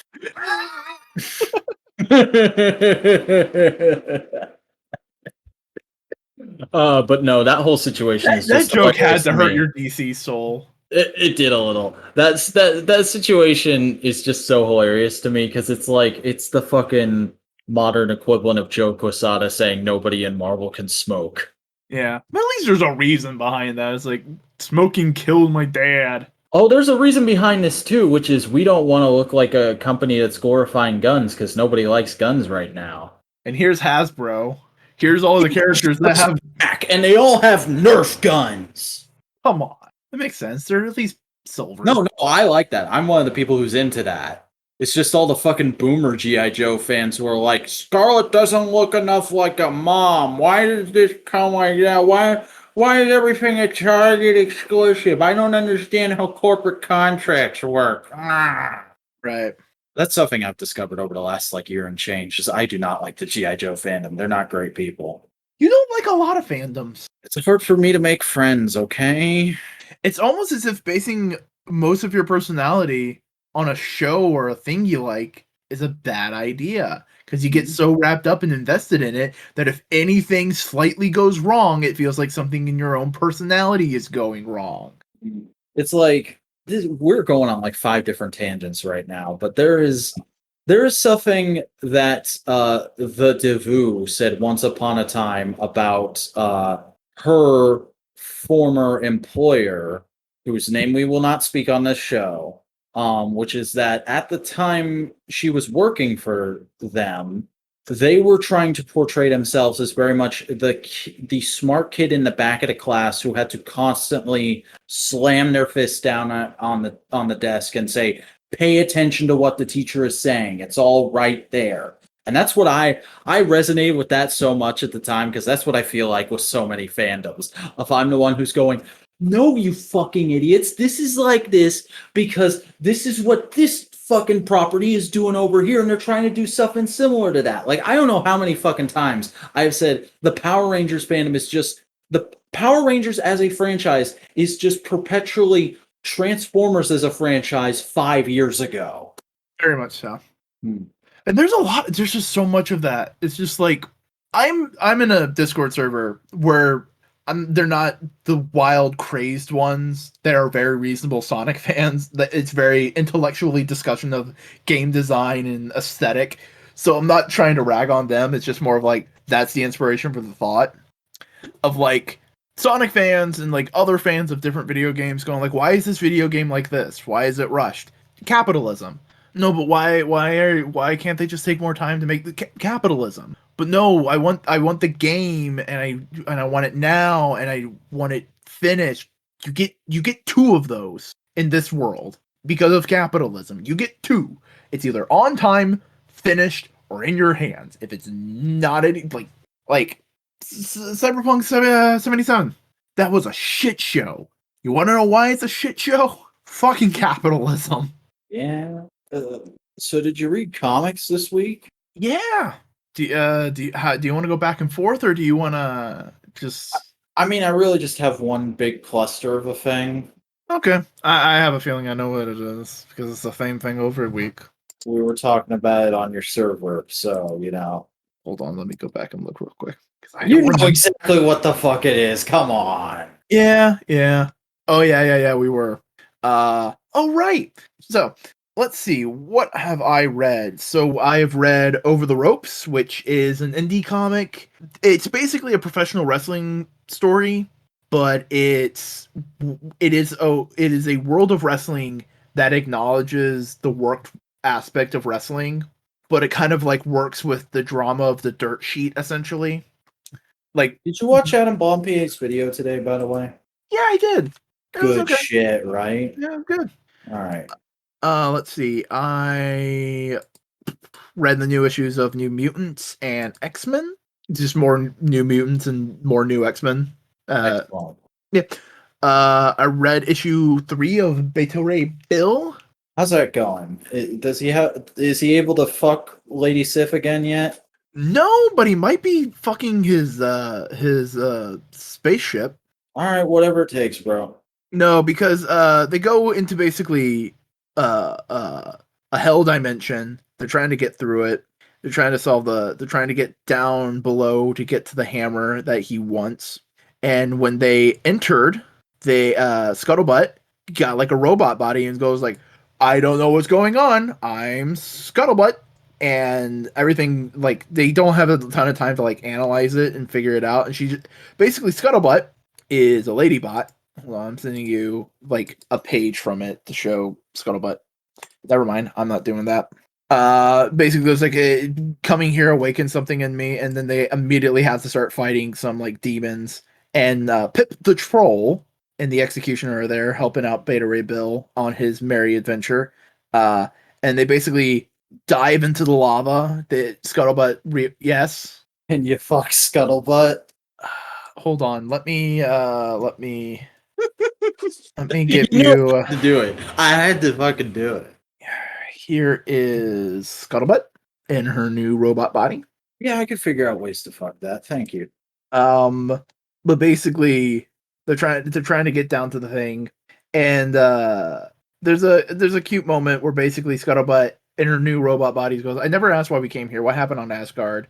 And Beta Ray Bill tries to avoid the fact that Sif was like, "I don't want to fuck you in horse mode," and he's basically like, "I became aware of myself, and I realized I look ugly." And Scuttlebutt goes like, why does that sound like a bad thing? You look like Beta Ray Bill. You look like the person I know. And You know, it's that kind of thing. And Scuttlebutt takes Beta Ray to the Hall of Records, basically her record room, and just goes like, "Yeah, no, I've been recording your adventures. It's all right here." And then Scuttlebutt makes a brand new axe for Beta Ray Bill for the meantime, for their adventure. Which the way she does it is fucking weird. It's cool in comic book, but it's weird. Oh, yeah, look at that. It's less like she has a robot body, and it's more like she's a nanobot construct that looks solid. So you're telling me there's a chance? I mean, look at this body language, though. I don't think you have much of a chance. There's some major flirting vibes. That's literally everything I want to be in that one image. That's everything I want out of a relationship. You want to be a big buff horseman looking at a tiny petite robot lady. Yeah. And basically, right after that, she just goes like, we can turn back. Basically, it's basically, I didn't know I needed this. This is a romance story between Beta Ray Bill and the AI known as Scuttlebutt. Excellent.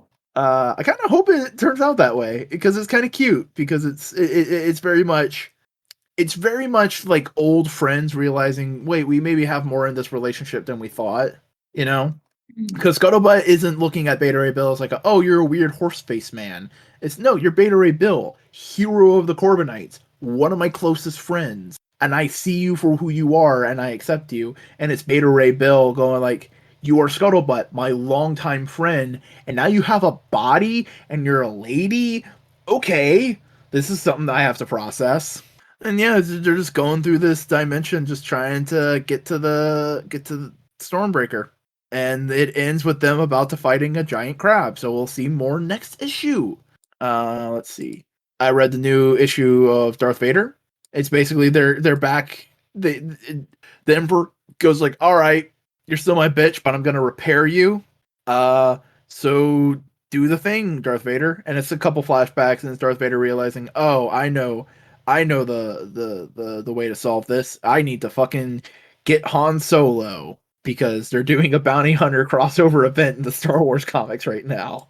That's very Marvel of them. Yep. To be continued in Star Wars: War of the Bounty Hunters. Hey. I read Reptile issue number 1. Mm-hmm. Do you know who Reptile is? Apparently not. Marvel hero,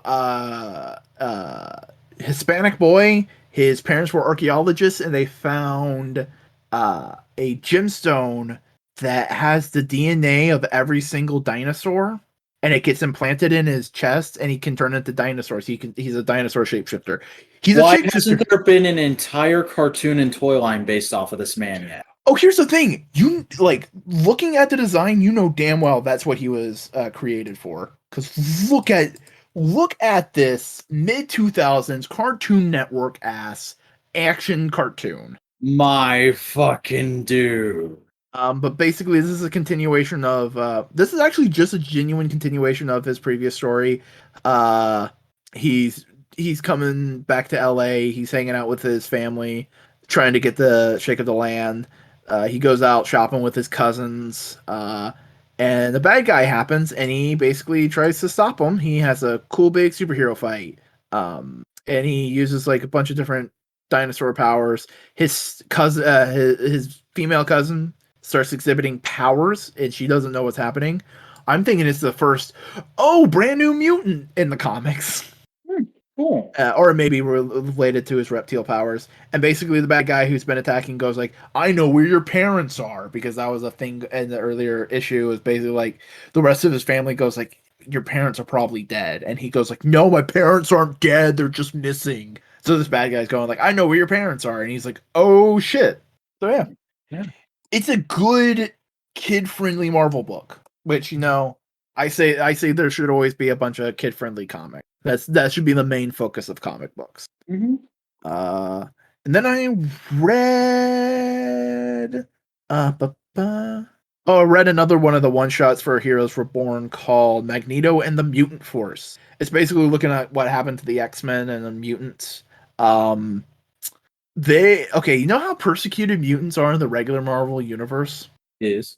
Now imagine that 10 by 10 with basically Superman being super racist against mutants and just killing them indiscriminately. Oh no. So basically, during a big battle with the Squadron Supreme, the X-Men, which uh, uh, was basically every mutant, because like they all had to fight together to not, be killed. Were fighting, and it started off as a protest, and then basically they got pushed into fighting, and so they had a whole big battle. They killed Professor Xavier, paralyzed Magneto, so he's now in a wheelchair, and Rogue then like absorbs the power of like the Skrull character and kills him.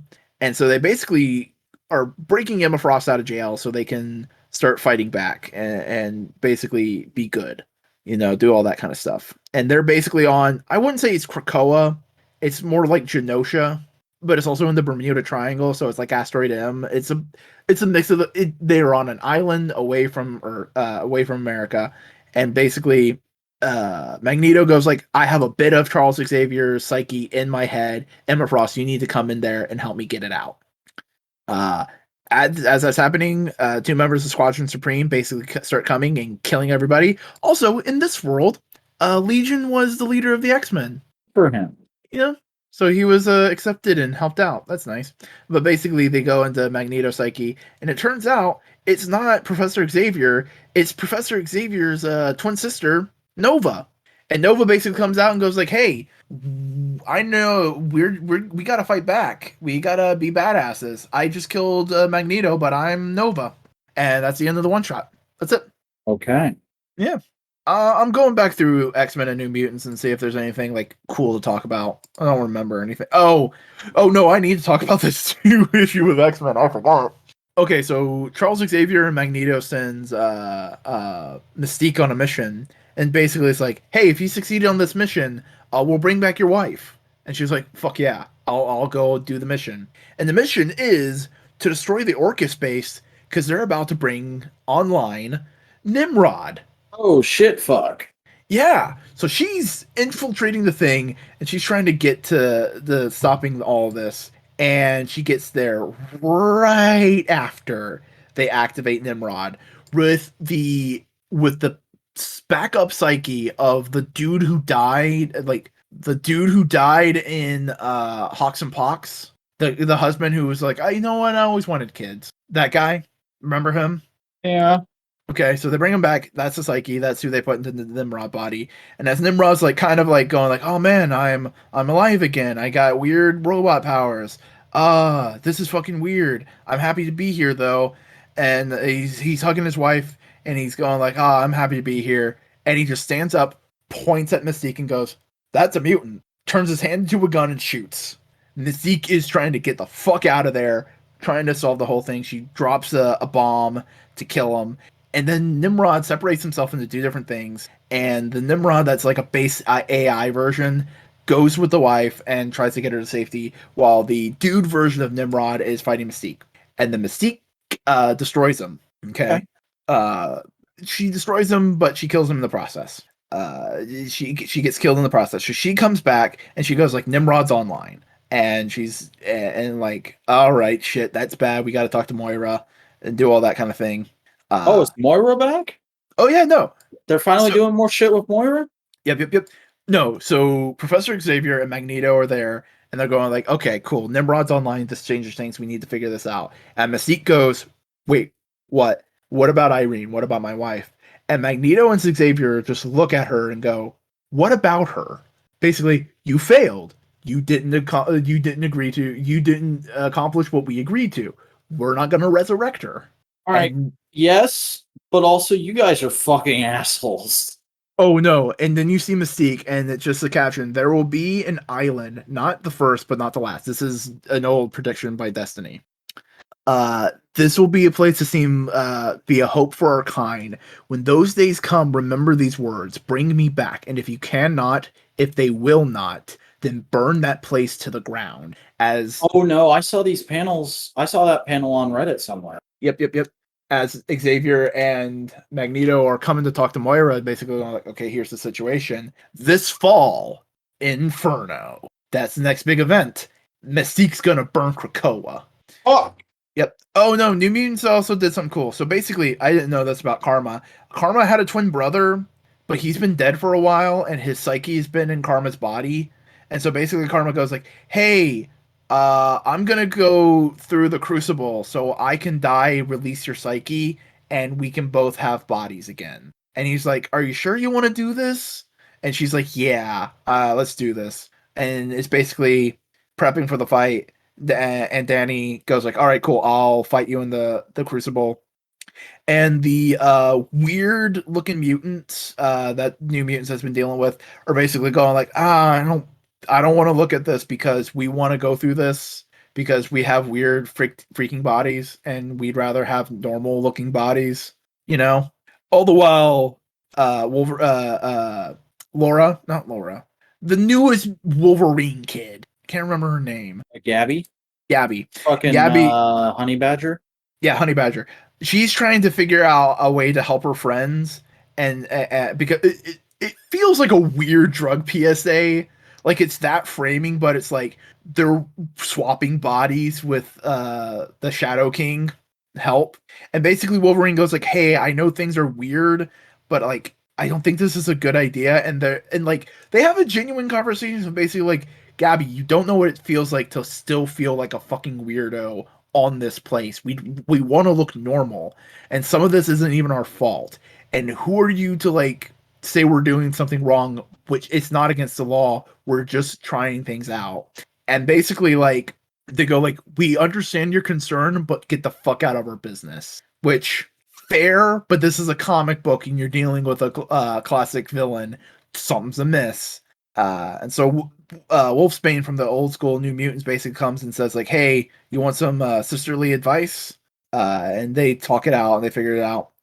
While Danny gets killed in the Crucible and she's about to be resurrected, Gabby confronts the Shadow King and basically goes like, "Hey, I don't want you messing with my friends. I don't think this is a good idea."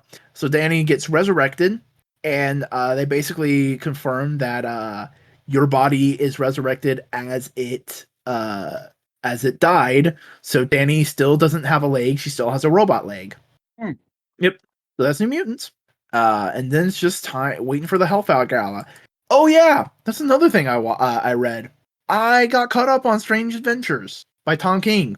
I've been hearing good things about that, but I've never checked it out because I fucking know fuck all about Adam Strange. Tom King tries to give you an explanation for everything. And I also would say wait like 4 months to get the other two new issues because every other month is an issue coming out. Oh. So I'd wait for it to be done. Because do you care about spoilers on this? Yeah, say what you need to say. I won't say it because it seems like you're interested and you like Tom King, so I won't say it. But issue 10 has some interesting things and interesting implications for the character. It's neat. Okay. But yeah, those are the comics I read. So let me guess. Dawn of X. Thoughts and opinions. 4 volumes this week, folks. I really put those extra nights, those free nights I had in the middle of the week because Dynamite was on Friday this week. I put those nights to good use reading 4 volumes of a comic. So Nice. I'm now up to volume 14. I believe we're not waiting for another volume to come out, so that means I have 2 volumes left. And then I hit the big X of Swords stopgap, which is interesting. In the last like volume and a half, a little Road to X of Swords banner has started popping up, and I'm like, none of this seems like it has anything to do with X of Swords, but okay, you want to sell some comics. I mean, Excalibur kind of does. Kinda. That whole thing was weird. We're just like, because of events in another book that isn't in any of these volumes, just randomly fucking shits on fire, and there's potentially a war between England and Krakoa at the start of an issue of Excalibur. And I was like, what? Did I miss a volume? What's going on? Anybody want to explain? Okay, here we go. Yep. So you read the last 4. So 14, 13, 12, and 11. Yeah. So you started reading Wolverine. What are you thinking about Wolverine so far? I'm knee deep in Wolverine now, actually, because they put issues 2 and 3 in the volume before, like the last 2 volumes before this. Mhm. But yeah, Wolverine's okay. It's not exactly my flavor of comics. It's a good solo book though. It's a fine Wolverine doing stuff. Also, it's very late, so my thoughts aren't entirely coherent at this time. That's weird. Where's Cable #1? That was a couple volumes ago, dude. Oh, okay. But yeah, I read the first like proper story arc in Cable after everything gets established, which is basically like Cable finds out somebody's kidnapping mutant kids, and he's not a big fan of that, so he goes to deal with that, and he kind of messes some shit up, and then he gets fucking sidetracked by the Knights of Galador. And then Cyclops comes in and goes like, "Hey, I heard my kid was fucking some shit up. Yeah, you fucking muties, stay out of here. Also, maybe try a Philly cheesesteak." It's like, that's a great idea. And so Cyclops, the fucking funniest thing I've seen in so long is just this one panel of Cyclops sitting down in his kitchen to eat an authentic Philly cheesesteak, which you're not supposed to do. You're supposed to eat those on the side of the road right after you get them. Philly people. It's a 5-meter walk back to the fucking portal, and I can just go home and be comfortable. But buddy, you're not having the true Philly experience if you don't eat it right after you get it in your fucking hands, you moron, you putz, you blah blah blah. Phil, yeah, I'm a guy. But there's just this great panel of just like Cyclops sitting down, like he got all prepared and comfy, and he's so excited to try a Philly cheesesteak. And then Emma Frost walks in, and she's like, "Your son's fucking my daughter. What the hell?" And he just like slowly sets it down and goes, "Which one?" she's like, "Does it matter?" They're very similar. Kid Omega's dating a different one. That's the best thing is she's like, listen, if he breaks any of their hearts, especially Esme, because Esme kind of needs it, but it'll be devastating for her, and Esme's the one he is dating. If he breaks any of their hearts, I will kill him, and I will kill you, and both of you are going to be on the back of the fucking waiting list. Yep. It's good. What have you been thinking about Hellions? Hellions is okay. It feels like it's dealing with a lot of shit I don't know and haven't really been made to care about yet. Okay. Any thoughts about Marauders? Marauders is a good time. I feel like I'm just kind of like in a holding pattern waiting for Kate to get resurrected. But now I'm starting to think like, wink, if that's a big moment in X of Swords. Not really. Okay.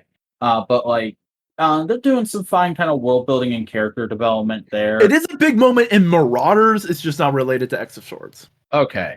I think the book I honestly, it'd be second. They're kind of equal. So the first book I encountered that I like the most is the start of X Factor. Like, I can really see why you were vibing off of X Factor a few months ago. It's so good. Like, it's not super my thing, but like I can get down with it. It feels like one of those kind of like ensemble genre shows from the mid 2000s. Like, it has a huge kind of Angel-esque vibe about it. Yeah, but it's also like super fucking gay. It's good. Because like Dawkins bi, Prodigy's bi, North Star is gay.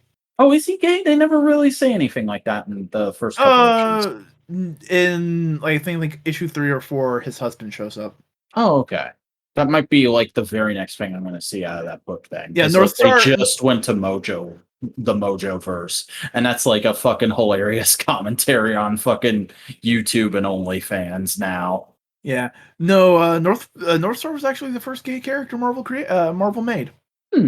I also really, I posted that page in your server, but like, I fucking adored, because she's just kind of in the background for most of the first issue, but then the book at the end of the first issue, like stepping aside to go, no, Polaris doesn't want to be the leader, and Eric's a little concerned about that, and she goes, Dad, what's my personality?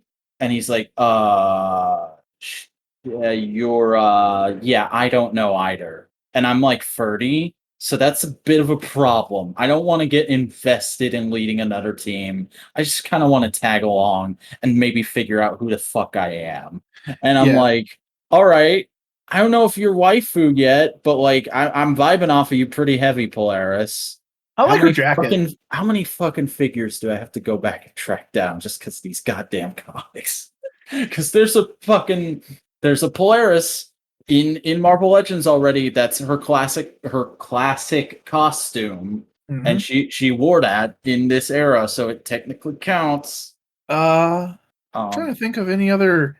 I read the Empire tie-ins, and you mean the best goddamn tie-in? Yeah, because like fucking, I have no idea what the fuck Empire is. I forgot it was a thing until I read these. Plant aliens decide, you know what, fuck meat. Mm-hmm. And basically, that's what it comes off as. Watch the comic pop episode where they talk about Empire. Will do. But that's all you need to know. This fucking tie-in is so great. Do you want to give the audience the secondary subtitle for this tie-in? Plants versus mutant zombies. Alien plants versus mutant zombies. You know, somebody was having a whole lot of fun.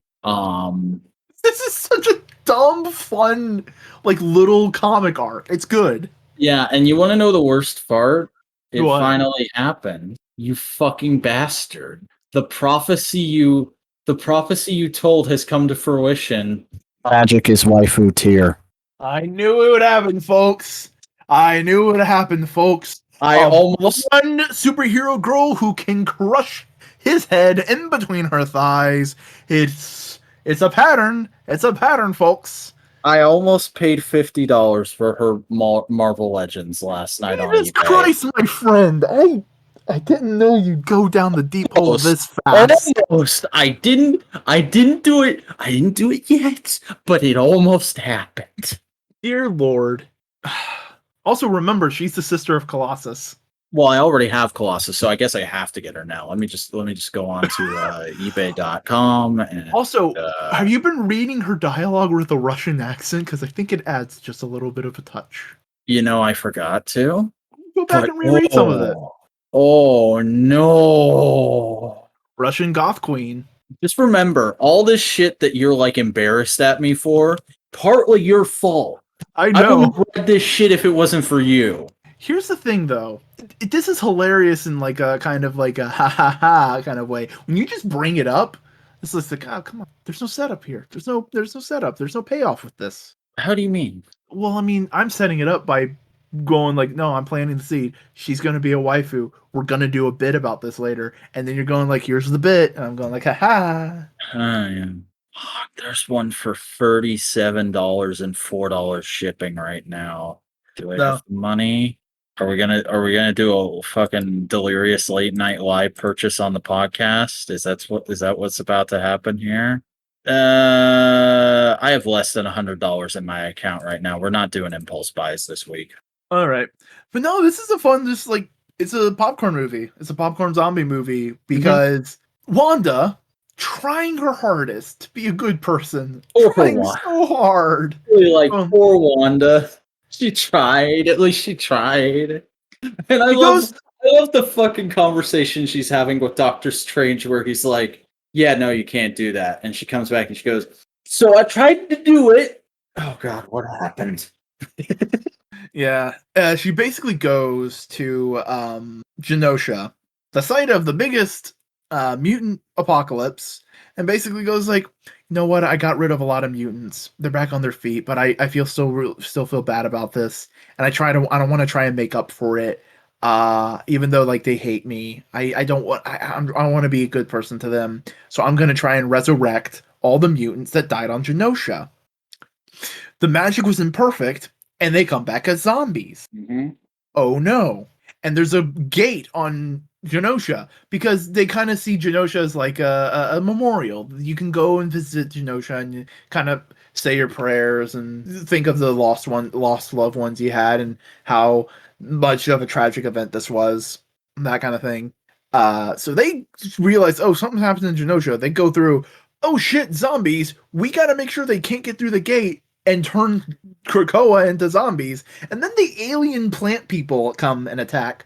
So it's the plant people, the mutant zombies, and living mutants all kind of having a mishmash of a fight, just trying to solve the problem. Also, the old ladies come back. Oh yeah, no. Goddamn, horticulture. That's their group's name, horticulture. Oh, man.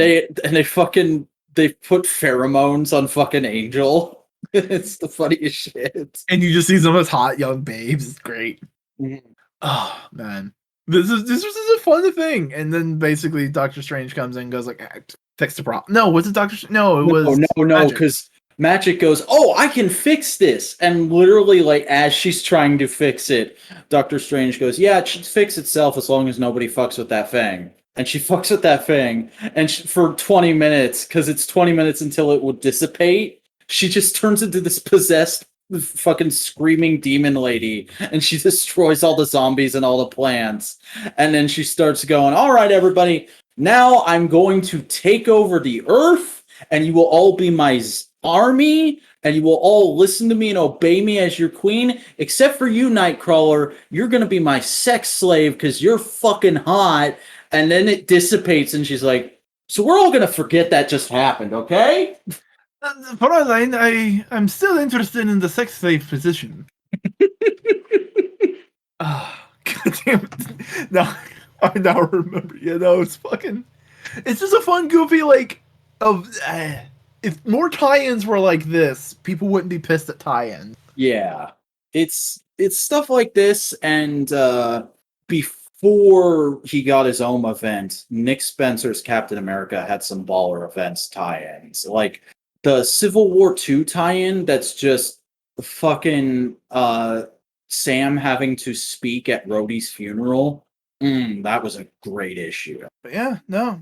X-Men just keeps on hitting. And you're about to get to the X of Swords event. Honestly, I'm kind of feeling like I might take a break before X of Swords. I might read some other stuff before X of Swords. That's extremely fair. Because it's a good stopping point. Yeah, then you get X of Swords, and then you're ready to start Reign of X, or have another little break and then Reign of X, because X of Swords is 22 goddamn issues. Is it? Wow. Yeah, no, let me go through. So it starts with X-Men number 12, X of Swords Creation number 1, X Factor, Wolverine, X-Force, Marauders, Hellions, New Mutants, Cable, Excalibur, 10. I like X-Men, how you just had that right in front of you. Yeah, no, X-Men, X of Swords, X-Men, Marauders, Excalibur, Wolverine, X-Force, Hellions, Cable, 20. Excalibur, X-Men, X of Swords, 23. All right. Yeah. But yeah, no. Seriously, people, read the X-Men books. They're good. They're good. There's so many waifus. If I were a mutant, I'd be desperately to become a harem protagonist and failing miserably at it. Hey, let's not be so disingenuous. There's a good number of husbandos there too. Oh, there's plenty of fucking husbandos. I'm just too distracted by the horny to notice that. Like I would if I went both ways, I'd probably be sipping for Dawkins. Oh no, Dawkins fucking like Kid Omega, if you want a shit lord. Oh hell yeah, Kid Omega's the fucking boyest of boys. Nightcrawler, but he's always been a husbando material. Yeah. Cyclops. Kate Cable's pretty great. Yeah. He kind of has that like I'm a starter on the football team, but I still hang out with the D&D nerds. Mm-hmm. I don't get what they're saying, but like I care about them. Legitimately, I find his relationship with Esme to be adorable so far. Like it's a great like first boyfriend girlfriend kind of a thing. No, has Kid Omega started dating? I can't remember which Cuckoo. No, I'm not quite there yet. Okay, but no, Kid Omega's fucking. It's just because he's a shitlord and he gets dunked on all the fucking time. Forge is also good, but he's also like that kind of like, oh, you're weirdly like 80s handsome. Yeah, Forge is. I don't know if I'd necessarily go for Forge, but I can appreciate Forge. It's the mustache. I appreciate the mustache. Mm-hmm. Honestly, this is the weirdest fucking thing in the world for me to be saying, but with the current look, Charles can kind of get it, and I'm sure he is. I'm sure he has plenty of weekend rendezvous with Moira. Oh yeah, no. There's also like there's a recent like one of his past loves that came by and it's like, "Oh, hey, what's up? You wanna go hang out?" Nah. Yeah, it's good. It's good. It's good shit. It is. But other Can than we that, sleep now? yeah, tell the people where they can find you. Hi everybody. I'm the Vacumminator, and I've been recording this podcast from just past midnight to now 2:30 in the morning. And we have to do another thing like this tomorrow night, and we just did a thing like this last night. This is a very eventful and a very cursed weekend for Modular Media. At least we're not doing Speaking of components. which, I am making my return to toy reviewing on YouTube. Go check me out at youtube.com/the Vacumminator, spelled TheVacuuminator. And I'll have a new review up there very soon. I'm not going to say much more other than that, but it'll be worth checking out if you like my shit in the past. Also, check me out on social media at the Vacumminator on Twitter and at the _Vacumminator on Instagram. Hell yeah. Hey, howdy. I'm Chris Boingo Writer Gaston. I do video essays and editorial on YouTube. You can find me by searching for Boingo Writer. I'm on Twitter. I'm on Instagram. It's Boingo. It's the _, and then it's Writer. What's up? If you want to join my Discord server, a link to that is in the description of this YouTube video or podcast, wherever you may find your podcast. And speaking wherever you may find your podcast, give us a follow. Share us with your friends. That's the only way we're gonna get big. We're gonna get big shit, bruh.